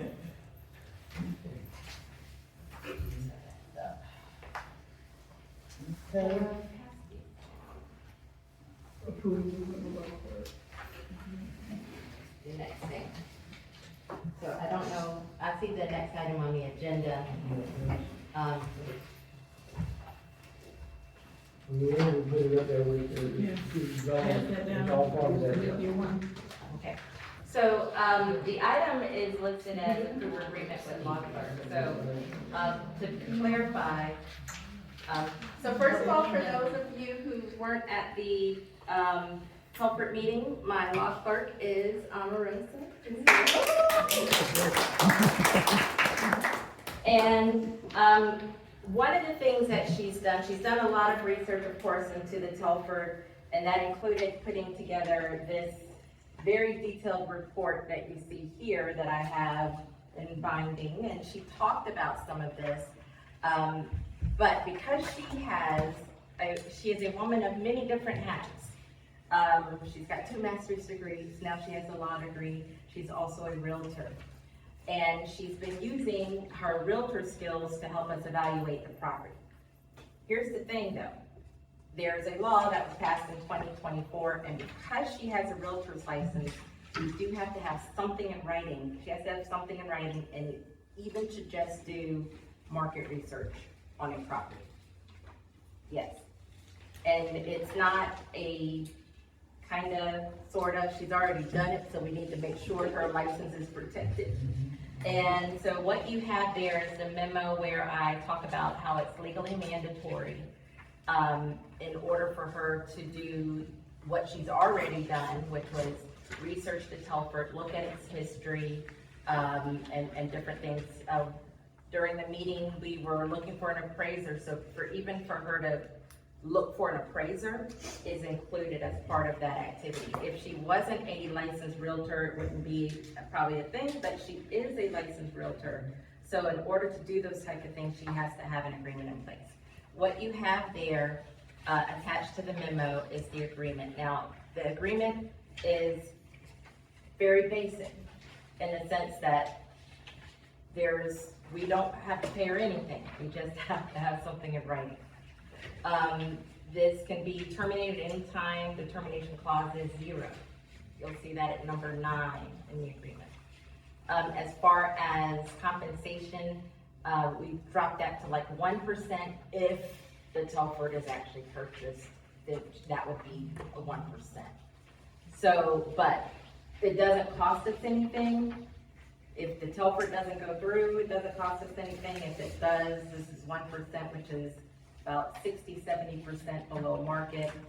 It's highly favorable to us in that it can be terminated at any time. And it just, we're required, in order for her to just do what she's already done, which was just research on the Telford, this is necessary for her to have for her licensing purposes. Now it's 1% plus $295? Yeah, no, $295, yeah. Okay, I'm just Yeah, clarifying. yeah. I don't know why it looked this way. And please, this is not a personal attack on you. I absolutely adore everything you said. However, for the town, should this not be put out to bid? I mean, I don't think anybody's gonna underbid her, but legally, I'm confused. Not for this type of service. I don't think our procurement policies addresses $0 contracts. But what if it goes through? Well, It's not Cheryl, $0. gonna be 1% is. Cheryl, she works I'm for, asking a question. Yeah. she works for Leslie. She just has to do this to safeguard her real estate license. Do we have any other realtors in the room? We have another one on the committee, she has to do the same thing. So, is it Christina? Yes, So is she gonna do one of these yes, things? she is. If she's gonna remain on the committee, she has to. And So, her- if she's not, I mean, we're not gonna make her, but if she's gonna stay on the committee, she has to do it. Okay, so, and the only way that the town will be, say, relinquishing any money, because we're not paying her, because it would come out of what's being paid. If that deal ever goes through, and this can be canceled at any time, because there's 0 termination fee. Okay. What if we get close, I'm just double tapping here. If it gets close and we're going, oh my goodness, she's gonna make $1 gazillion because it's going for this, because I don't know money. We can still cancel if it looks like it's outrageous. Yeah? I don't know. Yeah. Yeah, because it's 0 cancellation, there's no termination fee. And it's up to. There's no penalty, there's no termination It's penalty. any point before closing. Mhm. Okay. I understand. I just have these questions. If I may, Yes, sir. the agreement says it expires 6th day of July, 2026. So we're looking 3-4 months, here's all we're looking at. Right, it just, you know, You she's, know, when it's gonna sell them. Yeah. That done in 4 months, Right. exactly. 3 So months. this is just to cover her for the next couple of That's right. months, and then what happens? Can she still be allowed to help the committee? 'Cause she's well, so also, awesome. we have to cover what she's done. So basically, this is to cover the work she's already done, and it's free. Right. Well, that's a no-brainer. There you go. It really Am I is. reading this right? A standard commercial real estate transaction is usually like 3%. 3.6. Yeah, well, there's the seller side, and you're not on the seller side, right? Yeah, so it's 3%, she's doing it for 1%. So, in the unlikely event we buy a hotel, we'd be losing 2/3 of the standard commission. Okay, and this runs out in In whatever, so in July, so there's no way No way we could close this it. could go through anyway, so all we're really doing is covering her contract. We're covering her license. That's it. Well, Yes. that's a no-brainer. Yes. Thank you. I just have to understand things. Yes. We gotta make sure that, I protect my locker Right. and her other Sounds license. fair to me, thank you. More than fair to me. And I did address some questions that's, for the audience. The work that this lovely, internationally known, accomplished woman does for us does not cost the town anything extra. It's covered under my routine fee. I pay her because she's helping me. And then she helps you. And so it just all works out. And what I heard her say is amazing. And I have to admit ignorance, I didn't know who you were, because I don't watch TV, Eddie ever will go on the news or nothing. And so, but your presentation spoke for who you are, and you are amazing just from what I heard you say. Thank you. Okay, everybody happy? Any council members have anything to say? Yes, I move that we approve, the agreement with the law clerk, the tentative agreement with the law clerk. So, the motion, if you look here, move that the council authorize the mayor to execute the Okay. agreement. I move that we authorize our Mayor Brown to authorize, I move that we authorize our mayor to execute the agreement for the law clerk.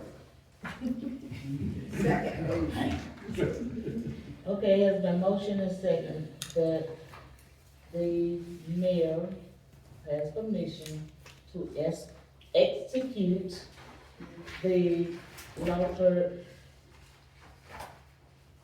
agreement. Ready for the question? None. None. All in favor? Aye. Any opposed? Ayes have it, 5-0.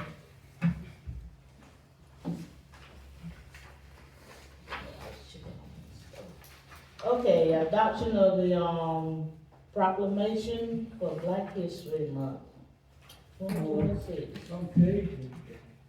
Standard, pretty much nationwide, Black History, proclamation is proclaimed Black History Month, February 2026, and all the whereas and all that, and that's mentioned, but it's a standard one, I'm sure your county has adopted for several years, and, I just presented this, and we signed, all you do is, sign it. Mayor has authority to proclaim proclamation, they don't have to really be voted on, I put it on so we wouldn't forget about it. Are we getting tired, Mr. Garner? Won't be long. No, You don't have to vote on that, it's just a proclamation of the challenge that we, doing this for the month of, Black History. Do we still have the events committee? So this is, we have the events committee address what we're gonna do for this month? Can we, talk about that later? Yes, ma'am.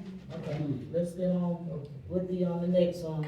The, joint meeting with the county, Jasper, Jennings, and White Springs, 2 o'clock next Tuesday. Mr. Garner? It's a joint meeting that they've asked for, Jennings has asked for it, particularly because they can't decide what they want to do with fire and emergency medical services. That county, we entered into a contract with them, and there's been jealousy since then, but anyhow, county hadn't been able to get them to the table, and they requested a joint meeting with all elected officials in the county to discuss our service, emergency management, animal control, code enforcement, and a plethora of things that we can get together, and they've been asking this for sometimes. So it's just a informative talk about, I mean, I don't know who will take the lead in it, with probably the chairman of the county commission, and go from there. And if any of you can go, it's gonna be an annex at the old school,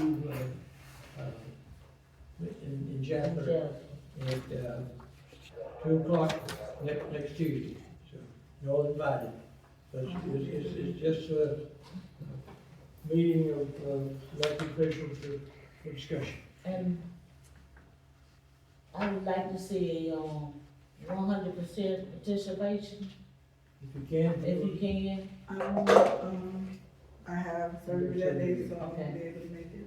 All right. Anybody needs a ride or something, I'll be there. Get with them. What time are you leaving? I would want to zoom in. I'll go later, 1:30. Are they gonna be giving us a packet or an agenda beforehand? As far as I know, not, it's from Calvin, that, the county clerk has, Well, I'd like to be very prepared, so if you're showing up. I don't know what to tell you, nobody knows what's gonna be done, but those are the 3 or 4 items that are subject to discussion. And what else comes up, who knows? Judge Decker is, the one that's calling this meeting, so. Who? Judge Judge Decker. Decker. Leslie, can you explain why this is not subject to the sunshine laws? It should be. I don't understand why it wouldn't be. It should be open. So Johnny can come? Yeah, I mean, it should be an open meeting. I mean, if it's gonna talk, if you're all like talking about something that could come before you for a vote, then it should be open. I don't know why it wouldn't Well, be. we don't know what the situation gonna be. They said that there's a, and Jennings is the one that requested this Yeah. joint meeting. So, County agreed to it, we agreed to it, and try to get some. So Jennings is the one that wanna talk to us. As far as White Springs is concerned, it is an open meeting. Yeah, they probably, yeah. That's my declaration.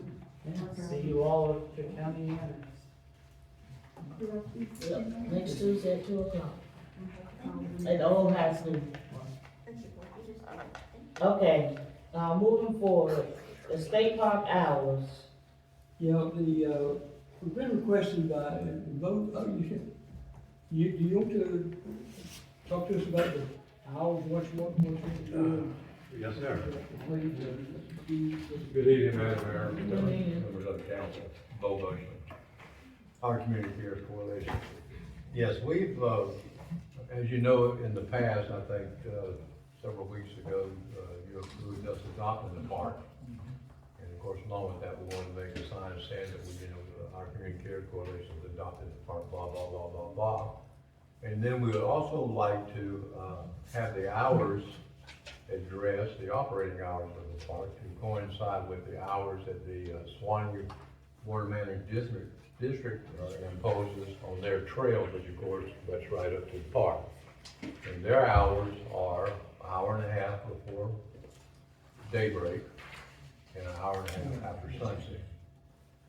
And we would like to have the council consider approving that. Couple of reasons. My wife and I have been out there many nights,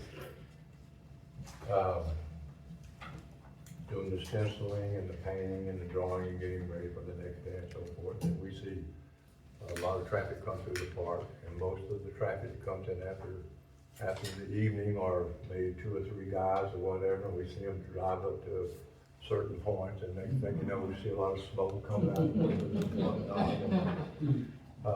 We haven't seen anything, we suspect nefarious activity, but we don't know for sure, except that about 2 weeks ago, we did find a bag of dope down by over there by where the swing was, a couple of some guys had been up there the night before. We turned it over to the sheriff.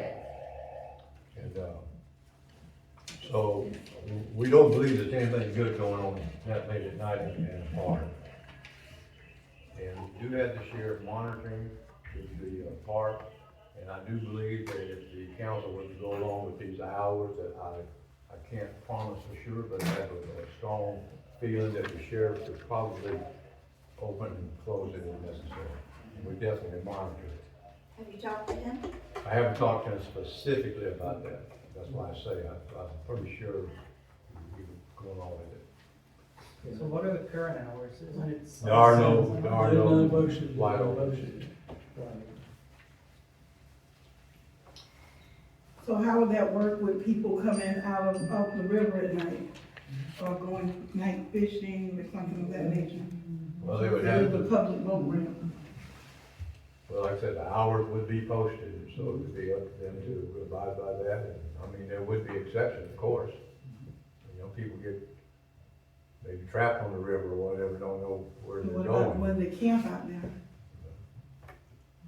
They camp out there, if they camp on the river, that's one thing. They camp on the trails, then they come under, like I said, the jurisdiction of Water Management District. That's just their hours, and we just thought it would be good to mimic those hours. And the park benches are under White Springs or So, yeah, the park benches and the picnic area, is that under? that all belongs to the town, from what you're saying. That's town park, Okay. away from the park. It's all off the water for purpose. And the hours should coincide with the Swanee River Water Management. Yes, ma'am, that's all we're asking. which is an hour and a half before daybreak, an hour and a half after sunset. And would the town be responsible for creating the signage?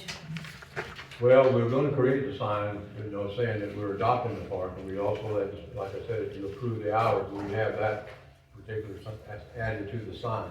Right now, I'm looking hopefully to get the prison to make the sign for us. So it wouldn't be an expense by the town, unless you wanted to purchase it. Are there any other signage like no loitering or something? I don't know what I'm talking about. There's a couple of signs that says, yes, no damage, no littering, no defacing the property. Okay. And this was all put up by DOT when they did. Okay. when they did the So it's already there. wall. Got it. And by the way, I'm sure everyone, I hope everyone in here has had a chance to go down and look at the wall.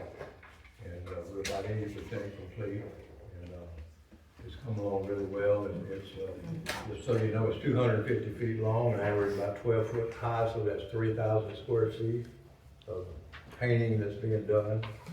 And, it's been ongoing since the last week in October. And we've had a lot of traffic come through and look, and in fact, I think my wife told me today there was so much traffic, talking to her, wanting to know what's going on, couldn't hardly get anything done. But we encourage that. We want people to see, and we have people come out of state to look at it. So I think our social media page is working pretty good. Okay, so 6 o'clock in the morning to 6 o'clock in the afternoon? No, it goes by the sun. It's all varies by each day, like, in the summertime, About 6. What reports you say when sunset and sunrise are, every day on the road? like, maybe the sun comes up 6:30 this morning, so that means they can go out at 5 o'clock in the morning, and then if the sun sets at 7:30, then they would have to 9 o'clock to come back in. We Hour would and a need half on each somebody side. to open and close the gate every day. Say again? We would need somebody to open and close Oh, the okay, gate gotcha. every day. I believe, that we might be able to get law enforcement to do that. I'm going We will discuss that with the sheriff. that would take care of it. We can get them to go along with the hours, which I think they will, and I think they, I've talked to, well, I haven't talked to, but we've talked to one of the deputies, and, that's what he suggested that they would do that. He thinks it's feasible. But he Okay. can't, I can't say that for sure. Who would establish the lock mechanism? And, the sheriff does it, the sheriff. To the sheriff department. Okay. And if that be a problem, we might wind up having a gate with no lock. I mean, we should put something there. And the gates do need to be revamped somewhat, they're in a state of disrepair. Do you know a ballpark what that would run? No, ma'am, but I think it's just mostly labor. Oh, Labor, okay. fix some of it. Okay, what can I hear about this, council members? Well, I don't think it makes any sense to have the parking area be at a different time than the rest of the park. So it probably makes sense to adjust it to match everything else in the area. My opinion. That's just one of your management. Yeah, so the hour and a half before sunrise, I wouldn't have out there. We'll get it okay with the sheriff's department, because they're responsible for security. If they're monitoring, they have live monitoring of all the traffic coming right now. I mean, do we wanna get like an itemization of the expenses before we do it? But I didn't hear anything that sounds very expensive. I don't know, we have to pay for anything. We don't have to pay for anything. It's just, The only thing I would ask the town for is, maybe once a week, like maybe coming up this Thursday or Friday, when they come to pick up the trash or pick up some of these large pieces of brush that we have cut, all by the way for it. As far as the rest of it goes, since we've adopted the park, we went in and pressure washed all the benches and all that, painted them, put little Disney characters on each one of them and sealed it. And so we're proud of it, and we're watching it. We don't want anything to happen to it. We want to keep it. We want to make it desirable for any family to come out and enjoy the day and not have to worry about anything happening. And that fits in with the committee that we just established. Yes. Mr. Garner, would the collection of the debris and the trash come under Ray, whatever he is? Yeah, yes. Okay. Won't change anything part of that part, they're doing it now. May not do it every day, but at least you get. Yeah, they're fine, it's just that we've cut a lot of stuff and it just needs to be hauled off, and I don't have a way to do it. Okay. Meaning, maybe, I don't Well, have. when you do that, can you call Mr. Garner and give him a heads up? Oh, sure. Is that feasible? Sure. So what do we do now? Gotcha. We vote on the hours. Okay. I make a I motion. say if, I mean, as far as I'm concerned, is if you have no problems with it, we'll coordinate with the sheriff and everything, and again, maybe get a letter from the water management district who controls that, and if they're okay with it, I mean, Okay. just do it with the sign, I mean, We don't need to I don't vote. see, I don't see where this is. Cool. Their hours of operation are right on their website. Right. Okay. So do we not need the resolution and the ordinance? No. Just okay, right? Yes, We're resolution and orders here. Yes. All right. Yeah, I just need to okay, and then we Yeah. can start making the sign, Yeah. coordinate with the sheriff. Yeah. Okay. Did you have a chance to talk to the VFW about the? Did you not get my, last text I sent you a copy of the Charitable Youth Association, they're the one that actually did the painting, but the VFW, our post, helped with the auction. Uh-huh. And if you, call that number that I gave you on that flyer, Okay. they'll probably bring as many as one, because that's what they were trying to do, pass them throughout the county, I found that out. Oh, okay, because I know they call one, I think they look great, you know. They look good, and some of them are a lot more detailed than what you see around here, but they went up a high dollars. Also on the veteran affairs, is that, what you say? VFW. BFW? Yeah, they have a raffle on the 24th of January, so evidently they made a whole bunch more that didn't raffle off. They Okay. sold over What is it, 250 So I've got to pallets. contact people now, if people complain about one and don't want it, we'll move it somewhere else. What are they raffling? Those cords, those pallets that they Pallets. Oh, yeah. You see the pallets laying alongside 41? Yes, I did. That's what they did, they had 250 of them that they painted. We were wondering how many. BMW had painted them, and we helped organize and get them out, so. Mr. Udell helped in that too, didn't he? They sold some of them for good money. Okay. But if for some reason it doesn't work out, then you know, Okay, all right, okay. All right. Well, we don't have no problems with that. so we gotta go. Go ahead and get the sign up for the town and all of that. And, talk with the sheriff department. And I'll let you know what happens. Yeah. Okay, thank you. Thank you. Okay, Whitfield Productions.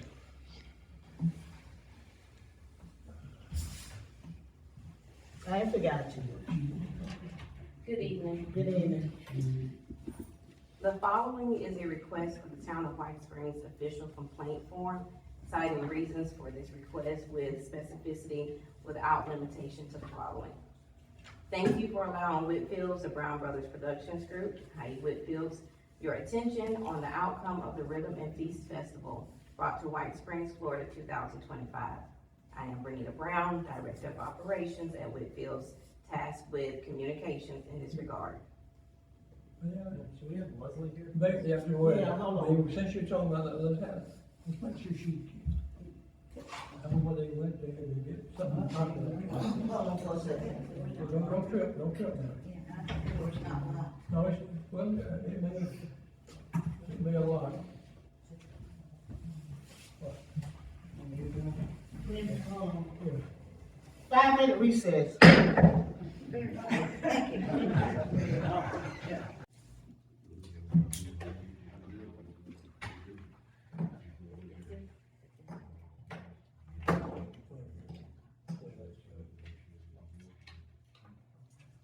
We'll try this again. Okay, sorry, thank you. Good evening. The following is a request for the Town of White Springs official complaint form, citing reasons for this request with specificity without limitation to the following. Thank you for allowing Whitfield, the Brown Brothers Productions Productions Group, County Whitfield, your attention on the outcome of the Rhythm and Feast Festival brought to White Springs, Florida, 2025. I am Brittany Brown, Director of Operations at Whitfield, tasked with communications in this regard. Considering that White Springs, over the course of the year, hosts several significant size events, we'd first like to know why during the Rhythm and Feast Festival, there were so many officers in town throughout the course of this event as a show of force where this event is concerned, to suppress actions of a clean, family-oriented event. We'd also like to know who made the request for a heightened presence of law enforcement before, during, and at all entrances to the town of White Springs for the event.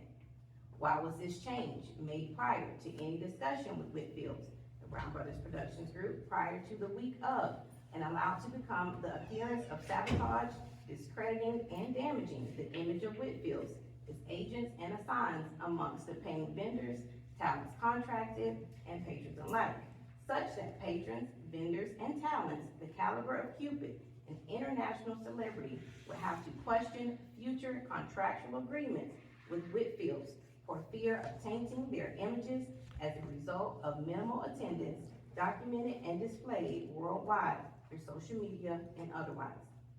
Prior to the event, our lead security guard spoke with Sheriff Creech and Major Martin Lee of Hamilton County Sheriff Department. This included providing his insurance and certifications to provide the following services to Whitfield's Productions: 8 security guards, 2 armed, 6 unarmed, with additional 4 in case they were needed, to avoid the appearance of over-policing, especially after the conversation with Sheriff Creech, wherein he made the comment that if it were out of control, he would shut us down, as if to assume that it was necessary to advise Whitfields that events assumed to provide entertainment for what may be a predominantly Black audience would be strictly or sternly enforced with police presence, as it turned out to be. This was stated during the conversation at the White Springs Christmas Parade lineup, witnessed by several individuals of the Sheriff Department, including but not limited to Emily Lumpkin and Major Martin Lee, as well as White Springs Town Manager Mr. Garner and Whitfield staff. Sheriff Creech also made the comment that he's not trying to be intimidating, yet Hamilton County deputies would not have to, after calling in other counties to carry out actions Whitfields would not be aware of on each end of town, absent communications from the public during the course of maintaining operations at the event site. At most, we were only expecting 2 officers, as we had the conversation with Creech that one be at the ball field and if necessary at the overflow parking, in addition to security provided by Whitfields. With that security, having direct communication with the present deputies to maintain peace and order by calling in additional support if need be, thereby relieving associated costs while preserving the appearance of over-policing and suppression of the event under color of law with the false pretense of safety regulations being applied. We received calls during and after the event about the suppression and intimidation it caused with the heavy police presence throughout town and at both bridges entering town. The tourism center parking lot was full of officers in the style of a command center. 3 were parked at the Old Storm's grocery store, parked adjacent to the Dollar General. 3 parked on Highway 41, starting with 1 at the entrance of the ball field, 1 in front of New Bethel AME Church, and 1 right before you get to the Sunstop gas station. We additionally had notifications of Swanee County deputies reinforcing Highway 136 into White Springs, and Columbia County deputies reinforcing Highway 41 into White Springs, while additional officers lined the street that circles the East Side Cemetery, corroborating by Major Martin Lee in conversation regarding that reinforcement, witnessed by 3 security personnel and 3 other staff members, as well as 2 RV drivers having traveled that street to get to the site, none of which has been forced upon the white-attended events permitted by the town of White Springs. Yet, during the Halloween trunk or treat 2025, there was only 1 police car present. It was stated during a special events committee meeting that there were 500 people in attendance. Later, the Sugar Cane Festival at the same location as the trunk or treat, with again predominantly white attendees.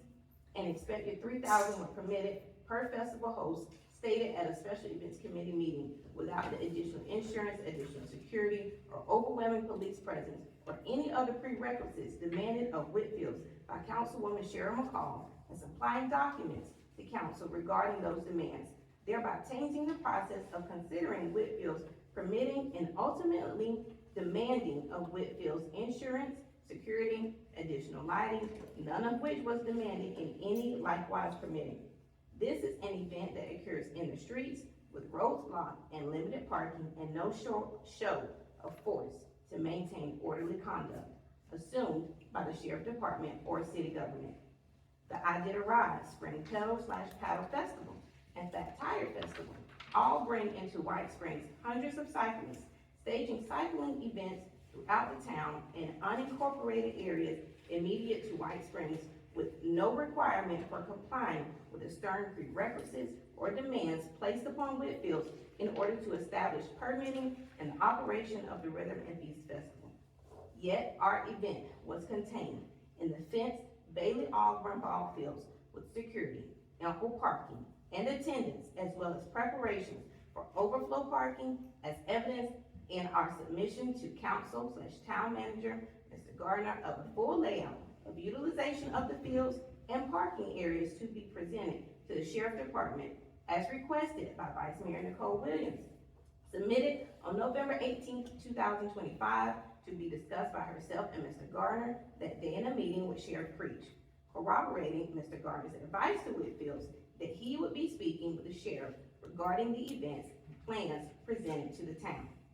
When we realized that attendees were leery of coming to the event due to the heavy police presence, we asked the deputies present why there was such a heightened presence of law enforcement in town. Major Martin Lee stated that he got a call from the mayor of White Springs, stating that there were 3,000 tickets sold and that they needed to protect the town.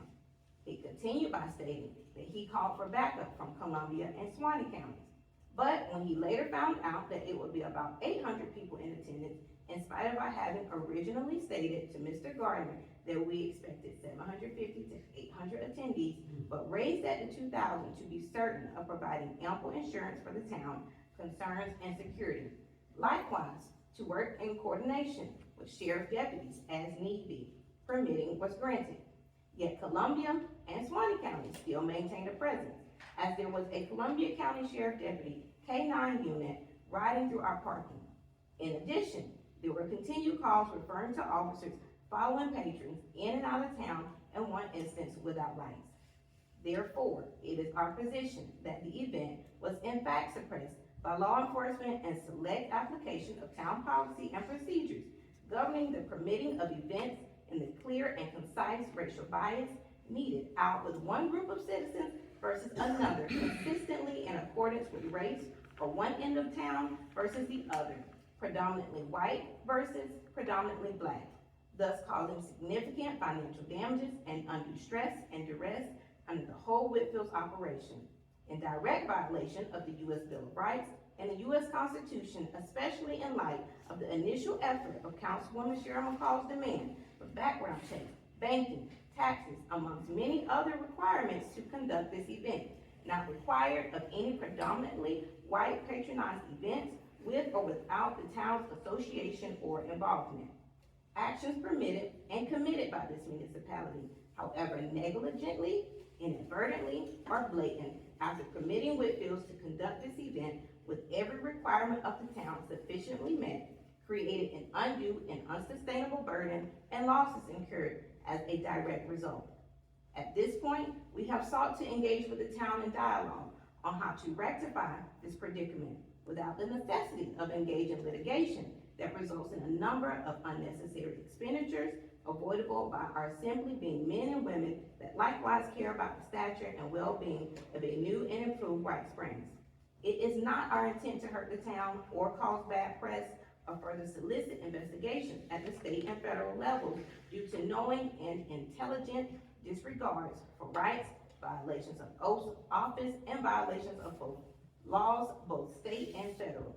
At the end of the day, we want to reach a fair and amicable resolution. We prefer to avoid mediation, costly depositions, investigations, or court calls and potential prosecutions. A most equitable resolution, if the town is likewise willing to fairly reach resolution, is our goal. Additionally, we'd like to continue to do business with the town on a fair, reasonable, and equitable basis, free of any hint of biases of any nature. We suggest that you do a free event for the town as a way to bridge the gap and settle the minds of the public enraged by the kind of suppression played out at this event and other events primarily supported by Black patrons versus events primarily supported by white patrons. There is a clear and concise breakdown or disconnect in community relations that needs serious repair, rather than further division of the town. Considering that Mrs. Bart, the town's attorney, last email responding to Whitfield's previous request for dialogue, requesting a response to this meeting in this regard, herself, Mr. Garner, the mayor, with Whitfield's representatives. However, Mrs. Bart's letter only addressed in part the concerns expressed above and at the meeting on Tuesday, December 30th, 2025 at 10:30 a.m. The town attorney, town manager, Mr. Garner, Mayor Brown, Clerk, Don Brown, and Whitfield's representatives were present. We therefore now stand before this council, town attorney, mayor, and town manager seeking full redress prior to proceeding with litigation in federal court to demand full accountability, redress, and compensation, in addition to seeking accountability for any criminally liable actions by town or county officials under color of law and subsequent prosecutions to the fullest extent of the law, provided as these actions cannot be permitted to stand as appropriate under the laws of the United States, the U.S. Bill of Rights, or the constitutions, with which we are all required to comply. Do you all have an official complaint form, and can that be provided today? Leslie? We do not have an official complaint form. Complaints can be filed in writing, but there's no requirement that we have a complaint form. Yes, ma'am. No comment. No please. comment.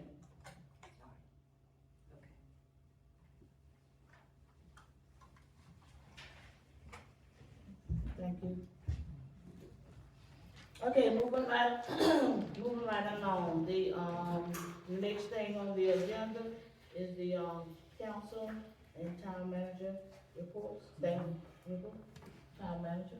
Okay, I'll talk to about pallets, and I'll get an answer, and we'll get something out on the Facebook about how much they be, what we can, what we do about the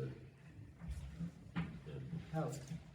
We're trying the proclamation for the, Black History Week.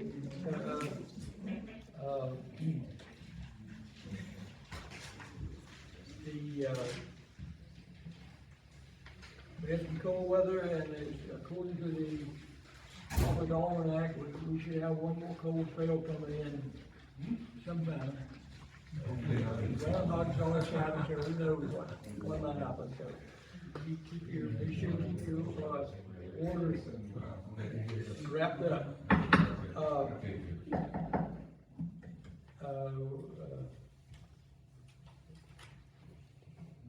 You in the packet this time, you got a copy of all the checks that were printed in the utilities and enterprise, general fund. We've had some discussions with,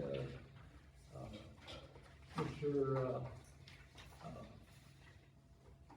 Powell and the attorney, the clerk and myself, and, we're trying to resolve the report that you want to, McCall, I think it's one that we're trying to figure out a way, but there's some information on there that, would be redacted if it goes out, and some stuff in there that, you see something on there in question, a particular check or something, my door's open, my shades open to show you anything in here, but some of this information, and you'll have a report again next.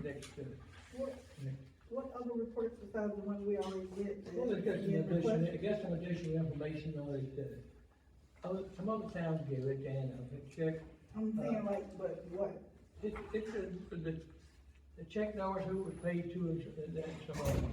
And it can be printed right off the QuickBooks, but, maybe not in quite 100% detail like she was quick, but we'll discuss it. Well, Ms. Robert, show your time, you got me blocked in that. Great. So can I ask why?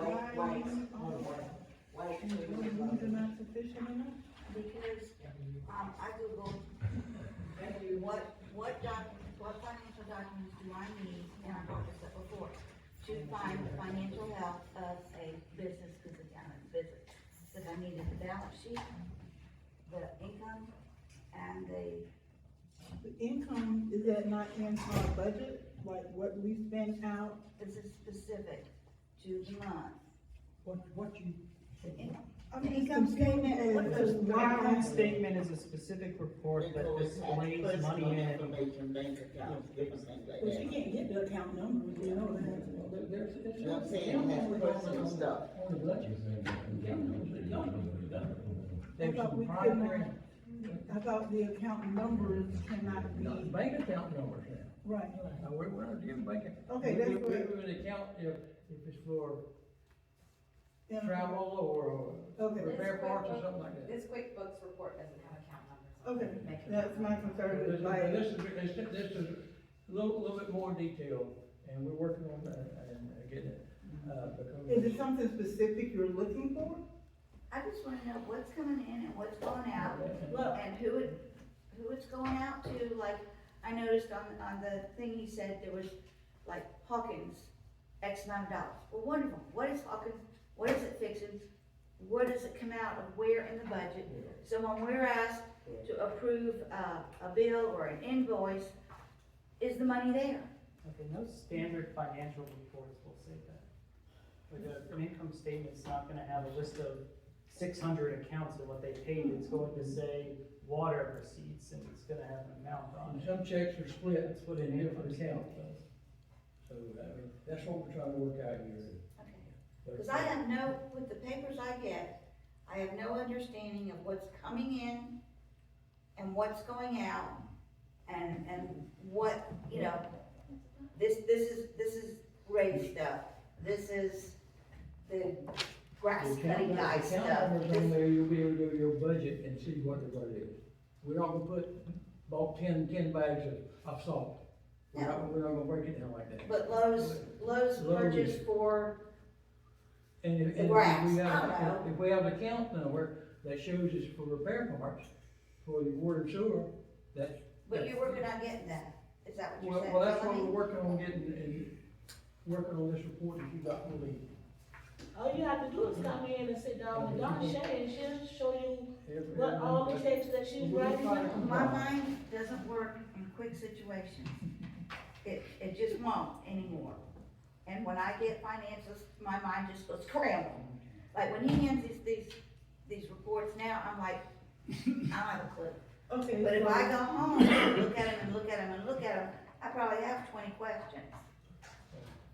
Well, then just come up here and talk to Donna Shay. I'm saying myself, but I'm working on that to try to resolve it. Okay, well, I'll count on you to do that. But you do realize the information that you get is not privy to everybody else. No, but a lot of the end product of that information is. Yeah, but you can't give it to them, they have to do their own 119 request for it.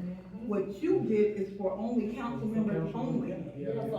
If he does a request, I do a request, I get more detail than he would, so you're not allowed to share it with Scott or anybody else. Only you are allowed to look at the information that you get, that you request as a council member. Anything else is gonna be just a violation, as you were speaking of earlier. So none of that stuff is privy to the general public, is my And this is why understanding. I kept Because asking about I've what been your legal, having, with your legal public documents, and I addressed that when we had that meeting. And I asked Mr. Perla at one of the meetings the same question, and those were the things he said, that if I got those answers, that would tell me the financial condition of the town. And that's all I'm looking for. And basically, the report that Mr. Powell gives us every month pretty much gives you that financial position of the town. Is it written as a balance sheet, Well, three things? but we'll I haven't discuss seen that. My mind has stopped. But I'm not gonna spread the whole town finances there. But it's proprietary information if you get it. The income statement, the balance sheet, All the documents you get as a council member are proprietary and not to be discussion with other people, gotcha. okay? One other thing now, while all of you here, the Small Nigger City's annual conference will be August the 13th through the 15th in Hollywood. August the 13th to 15th in Hollywood, and I'm not gonna get caught like we did last year, how a. Reservations we're gonna now. do Reservations when they come out and anybody who wants to go to the Florida League cities, if they don't know what it is, I'm glad to talk to and explain it to you. But August the 13th and 15th, if you have to get permissions and I got a question, Ms. Gardner, about that. Because when we were at the one in Orlando, there was different things that, I don't know, some of the things I felt like would have benefited Don Shatham to be there also. well, yeah, but they have So, city clerks and, right, because they had, like, the different departments had, so how would that Well, we can't work? close city hall to go there. Yeah, they can do that. Well, they have their clerks conventions, it covers basic, and they have access to attend, Yeah, Florida League of Cities, events and, So I just want to get these dates out so that, I was just asking, because I know there was a lot of things that was there that would have benefited them if they could have been there to see it and me. okay, also as part of the charter and part of our employment agreement, I am required to appoint somebody as acting manager and if I'm sick or something out, and I have appointed, Ray Vaughn as that position. Acting town manager in my absence, and, here's, And he accepted? talk about, yes, he's out sick today, yesterday, he's like me, you don't get sick a lot, but when you get sick, you get sick. So is this a proclamation or a vote thing? No, it's something that I have to do per the charter and my agreement, This is something that he has to do and. Not a charter, he has to do Yeah. that. This out of here. One other thing I think.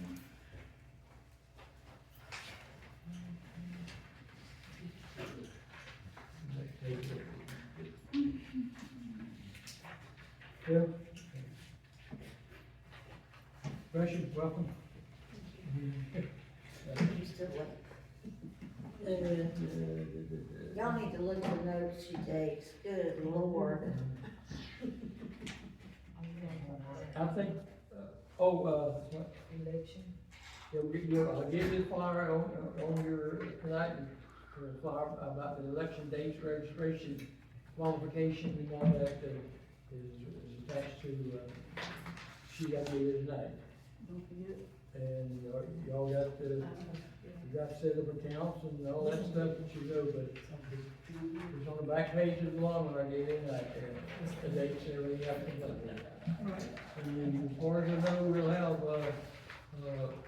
packets next Tuesday. Yes. For the seventh and Monday holiday.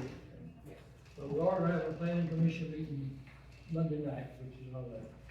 And then the other thing is, we've had 3 near misses in the last 10 days of people setting fires in town and letting get away and having near calamities, if you say.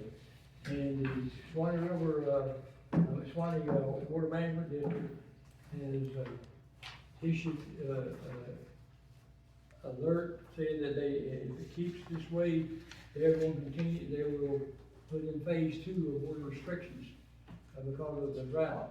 And so I'm prepared to, memo here, y'all want to get one of these, I think I did that.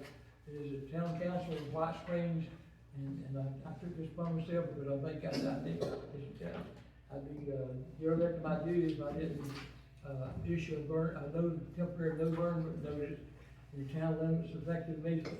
This includes all open burnings being strictly prohibited within the town limits and includes, but is not limited to, burn of leaves, brush, or yard debris, disposal of trash or waste by fire, use of burn barrels or open flame pits. But, when the conditions are safe for open burn, the council will use restrictions based on weather predictions. It's just it's not a binding ordinance or anything, but at least it's to letting people know that we want to protect our citizens, their property. We're responsible. Yes. Okay, I think that's it, man. Okay. Do, Ray Vaughn have anything on that? Well, he's gonna have to spend some money next meeting now. Oh, God. That's what he is gonna know. Now, we've got, due during the cold weather, and we can't get anybody to come out directly and say it was a result of one of our new self-starts we put in back in October, I think it was. They reduced it supposedly by 3%, they reduced their wattage into us, and after they raised back up, it wouldn't come back on. We had to call some people out here, but the people said they can't. Some things are certain, you know it's weather or surges. So evidently it was a surge that it just wouldn't come back on, and we had to spend some money to for a soft start for one of our wells. So, keep water and sewer flowing. These things happen, but we've got it temporarily going down and checking it so that I'm sure we might do it. We're probably looking at $7,500, $8,000 for that. Those things don't come cheap, but just put you on notice that you might see where we've had to purchase one. That's it from me. Yes, ma'am. Thank you. Town attorney? So some of you may remember when we did the auditor general response, we talked about doing some quarterly reports. And so I've put together sort of a preliminary, look at what those quarterly reports. Put it all, you want to put it all? Is this from the operational audit? Yes.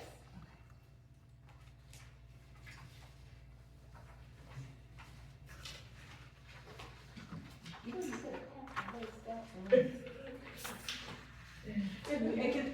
to Like, they're already divided, just.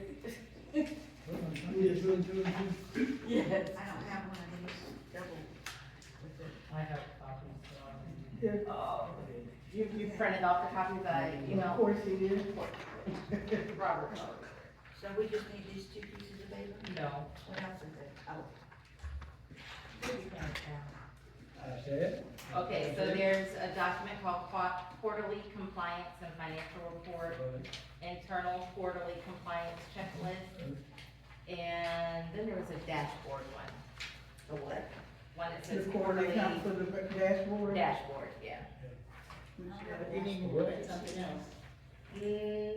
I think no, Here, I don't have a dashboard. dashboard, there it is, right. We all of the three steps, so. Gretchen did not. Here. Hold on, I have all three. The dashboard. You have all three? okay, all right. So we have, some of this may help you, Cheryl, with the financial condition. So a lot of this has to do with if we're staying in budget, if we're not in budget, are our reserves still in good shape, are our reserves not in good shape? And this would be the quarterly report that Mr. Garner and Shay would put together and then present to the council every quarter. Now, how we do the quarters, we might need to decide, because if we're talking about September, October, November, when are we gonna have those numbers? And will we have them by the December meeting, or will we have them by the January? We would do October, November, and December, and we probably, we got the bank statements came in today. Okay, so it So could if be we have our that- own meeting, right, depending on, we need to try to figure out when we're gonna do them. If you want a true, like, first quarter, second quarter, third quarter, fourth quarter. But this is just basically the information that, all the stuff that I said you would get quarterly reports on is supposed to be on here. Now, obviously, you're gonna have to take a look at this, Right. and you're gonna have to take a look at the 174 pages and see if it's missing something else that you want. But, this is the idea of how that will be presented each quarter. So that you would get a nice view. Are we in budget? Are we out of budget? Are there any variances? Anything that needs to be reported of that nature? Are we any closer to getting the policies and the, resolutions put on the, website? Any day now, as long as y'all stop coming up with new stuff for me to do every day. Every day. You know that's not a promise I'm going to. Look, I'm the one that went to that flag, so. But yeah, there's all this, y'all would just not be surprised how many new things pop up every day. And if one of you calls me, understand that there's 5 of you and like 3 others, y'all call, always open. But yes, I'm trying to get to everything, but that's on me, because I got a lot of those, I gotta get them scanned in. But I do have them. And so this is something to look at for us to maybe talk about at the next meeting, because you're kind of gonna need to see if this is gonna fit your needs, what we need to add, what we need to maybe take away. And I'm sure, Robert? Yeah, I put a note on top of mine, says, can be modified as needed with a question mark. So, it's not set in stone, this is a starting point. Like you said, at some point, we gotta start doing these things, this is the some point. The other thing is that we were just talking about, public records requests and elected officials. And so, one of the reasons why I was running a bit late today is trying to put something together about that. So, as, Councilwoman, Williams was just talking about, how council members receive things, even though it could be a public record, it's not redacted the same way a citizen would receive it. We're not going through and taking off everything that you're seeing. However, if it's public requested, I probably have to go through, and it's not a, do we want to? Some things are required to be exempted. And if we don't exempt them and they get out to the public, then there could be an argument of, that we're not being consistent with how we do it. We also want to make sure that everybody who's in the community has the same opportunity to get documents as everyone else. So we don't want a situation where Councilwoman Brown is getting documents and giving them to her neighbors and friends, and they don't have to pay for them, and they don't have to go through the process, and then other people do. There's our new policy where public records requests have to be logged in. And there's a, step-by-step that Dashe is supposed to do as far as acknowledging them, acknowledging when they're completed, making sure everything's done correctly. If Mayor Brown is out here doing public records requests for everybody, they're not logged in. Sorry, Mayor Brown. You're the closest one to it. Yes. They're not logged in, they're not tracked, they're not monitored, which means I don't know what Mayor Brown is giving out. I don't know if she's giving out the right thing. I don't know if she's giving out the wrong thing, and it could open us up to liability.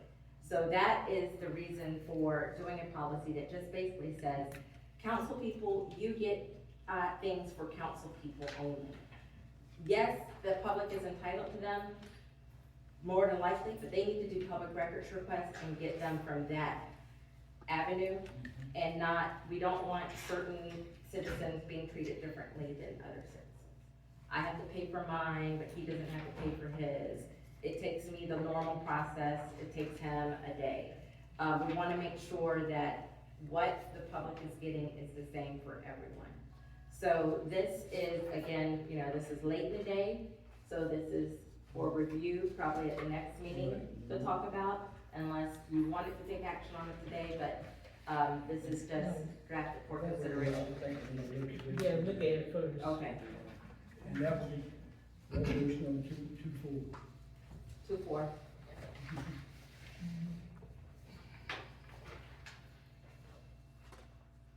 That's it? That's it, that's, the gist of what it would involve, and so if a citizen comes to you and says, hey, can you get a copy of, if it's something on the website and already publicly available, hand it out here, that's fine. But if it's like, hey, can you, ask Shay for, to print off something from QuickBooks for me, so I can take a look at it. You're gonna have to say, no, you're gonna need to submit a public records request through the proper channels, which is not, we don't want people asking council people just out in the street, like I told you, don't, the grocery stores, not the office, you can come into the office, you can call, you can email, you can write a letter, but we need to make sure that these are tracked. That was one of the things the Auditor General got on us about. It was one during the time when we were in transition. I responded to it, I gave everything, I emailed you guys 1,000 times looking for documents, but I did not respond with, it wasn't documented, everything that I did, even though I did everything. So we've gotta make sure it's all documented and on that report. So that's what this would do, and hopefully now this gives you, if citizens do ask you, now you can say, no, I cannot. So now you have a reason to say no, and send them in the right direction. So how's this gonna work for something like the audit committee where we need access to all the town's records? Well, the audit committee, as far as needing access, so committee members are entitled to the same, like the documents. So I'm not going, like when Gretchen was on audit, you're on audit, Scott's on audit, I'm not gonna redact the documents that you're gonna see because you're seeing them for business purpose. It's not for public consumption. It's for purposes of the meeting. But it would be the same way where I would not expect for the committee members to go disperse those out to the public either. Okay. Did that answer your question? Well, we're starting on the audit process, Mm-hmm. and so as part of this, we're gonna need access to some of these financial reports. And so we're gonna have to have members who are on the town council get copies of this information as part of just what we need to do. And they have a directive from town council to do that job. So they are authorized to get that information. But I would probably, make sure that they understand that they would be bound by the same rules. And we can modify this to make sure that committee members understand that as well. We can add that as a modification, that they're gonna see information that the regular public is not going to see because we're not gonna redact all the documents for the audit.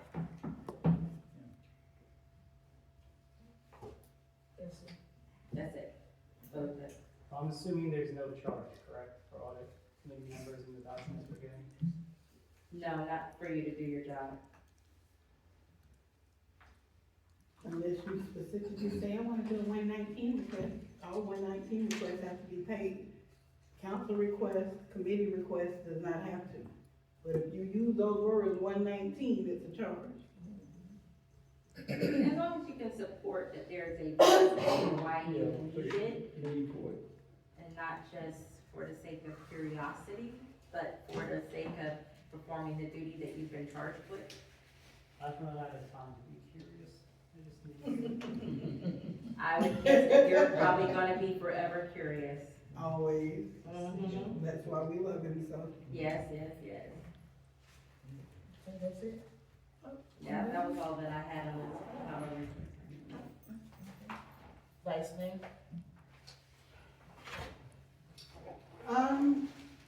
As of late, we've just changed the name from the Telford Committee to the Community Redevelopment Committee. We had the pleasure of meeting Ms. Omarosa, stand up and give us a little brief of what you did. Would you like to say anything? And our whole meeting was like revolving around you. I'm so excited that you all approved the resolution and that you have an opportunity to expand the vision that you had. You had a vision to take this historic place that needed to be preserved, but the entire town can benefit from all of the ideas that each of you have. So I hope that you bring all your creativity, all of your energy, and all your passion for preserving this great place. You don't regret saying Can that. can you expand on the PPP just a little bit so the town understands what you offer? Private. Public-private partnership. P3. But, Yeah, that one. Well, like what P3 is Oh, and yes. what your experience is with P3. I translate for sure. Thank you. So, my background is in real estate. I'm sure that's how many of you all got to know me for working for one of the most famous real estate developers. But I have worked in the P3 space, which is public-private partnerships, since serving in government at the federal level for about 20 years. Starting first in the Department of Commerce, moving over into Gore's office, and then the rest is history. But I have, worked in real estate, and I really see development of communities as a way to leave your legacy too.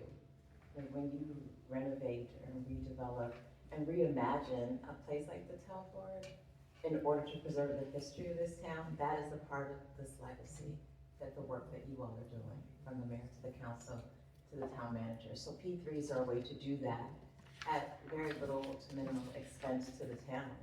And I think that you owe a duty to make sure that the work that you do costs as little as possible We like you. to the residents, but also utilizes creative financing structures, which is also part of my background as my MBA. So, Thank you. Thank you. I'm done. Councilmember Robert Gamsby?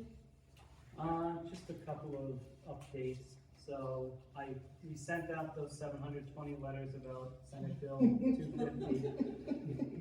Unfortunately, I only got back about 22 responses.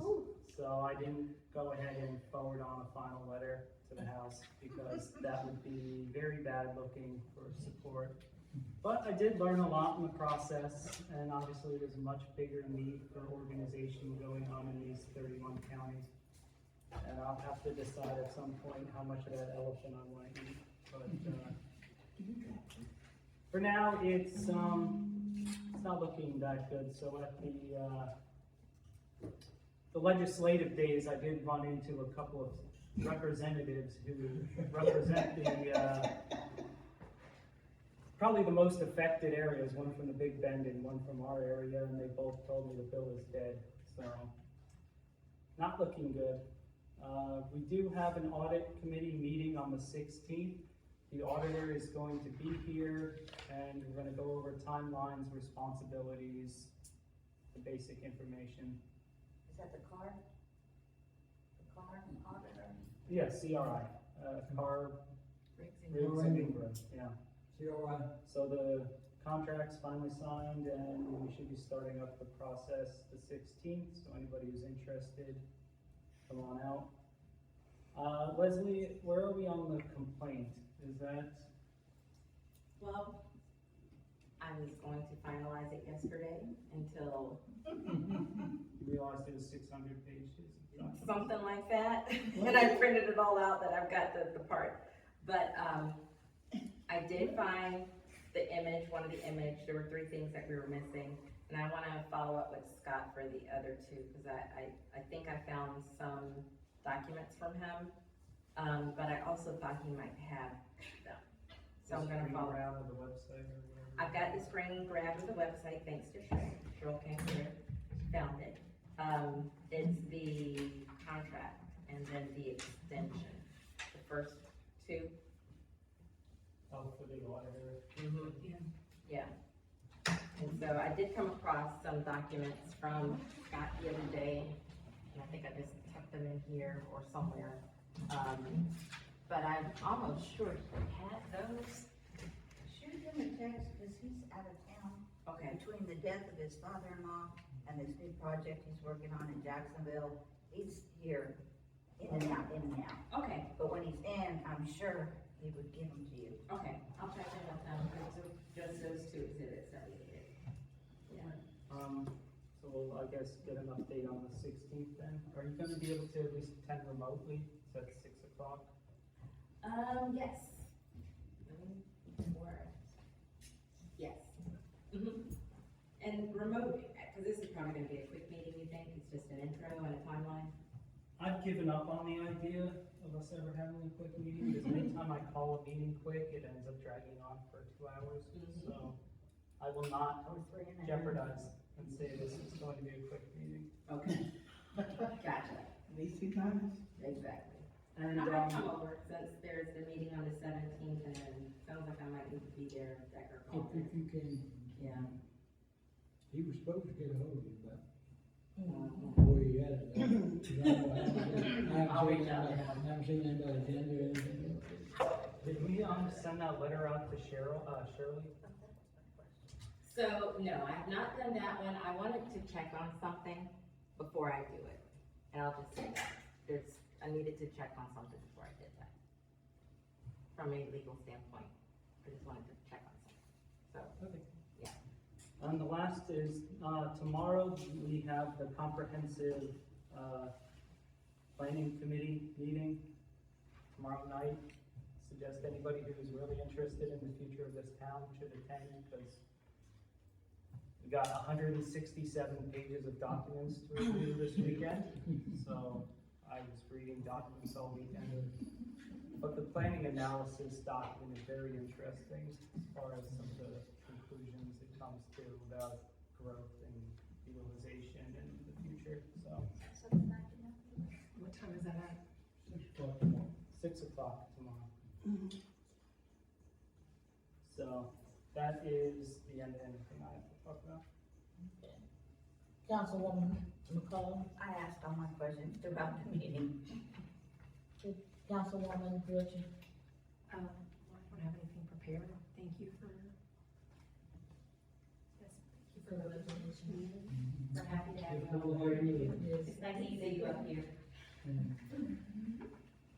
do you happen to have a copy of the charter and all that? I have them saved to my phone, so I need to get. I will get you a wonderful binder, like all of them. Kind of forgot that today, but I will get it back. Sure. And I'll see you. We're not doing that, but. Yeah, and I'll see you a few times probably. Yeah. From now on to the next council meeting. I will give you a nice binder with everything in it. I'm the last one, so, the only thing I have to say is, I went to a concert this weekend, it was great. Tell us about it, but okay. The House of Berry, it was nice. They gonna start getting out into, the public. They got some things they need to iron out first. So it was real nice, it was pleasant, I enjoyed the music. Blues. Okay. Blues. Blues. And it was, I wanted to go. it was awesome. It was awesome. So, just look forward, in the near future. White Springs have a band. So, everything was, are you okay? I did go to Tallahassee. I learned some things in Tallahassee. It was cold, but, we did what we had to do. Waiting on the elevator. Yeah. And it How long took did it us take the elevator to come? about 40 minutes to 45 minutes to wait on the elevator. They come that's completely filled? Yes, and it was, Oh, yeah. it was good. I mean, if you wanna get into government and, learn some things, you got to stay intact. You got to go where they're having business meetings, conferences. Yes, it might seem boring, but once you get in there, you'll learn a whole lot about what they're gonna do to our town, our community, and, all over the state of Florida. So, that's about it that I have. Well, I want to apologize to council members for the mess up in the agenda, the packet. I was trying to get, I didn't get to the register last Thursday. You need to So apologize. somehow or other, Human somehow error. we got confused in some things, but I want to make sure next week, next Human time. error. No need to apologize. Well, I just wanted to know that, You can't be perfect all the time. What? We accept your apology. Exactly. We accept it.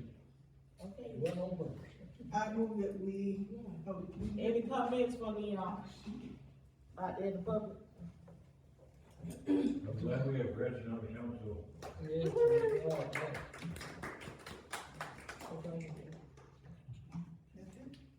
I move that we adjourn this meeting. A second.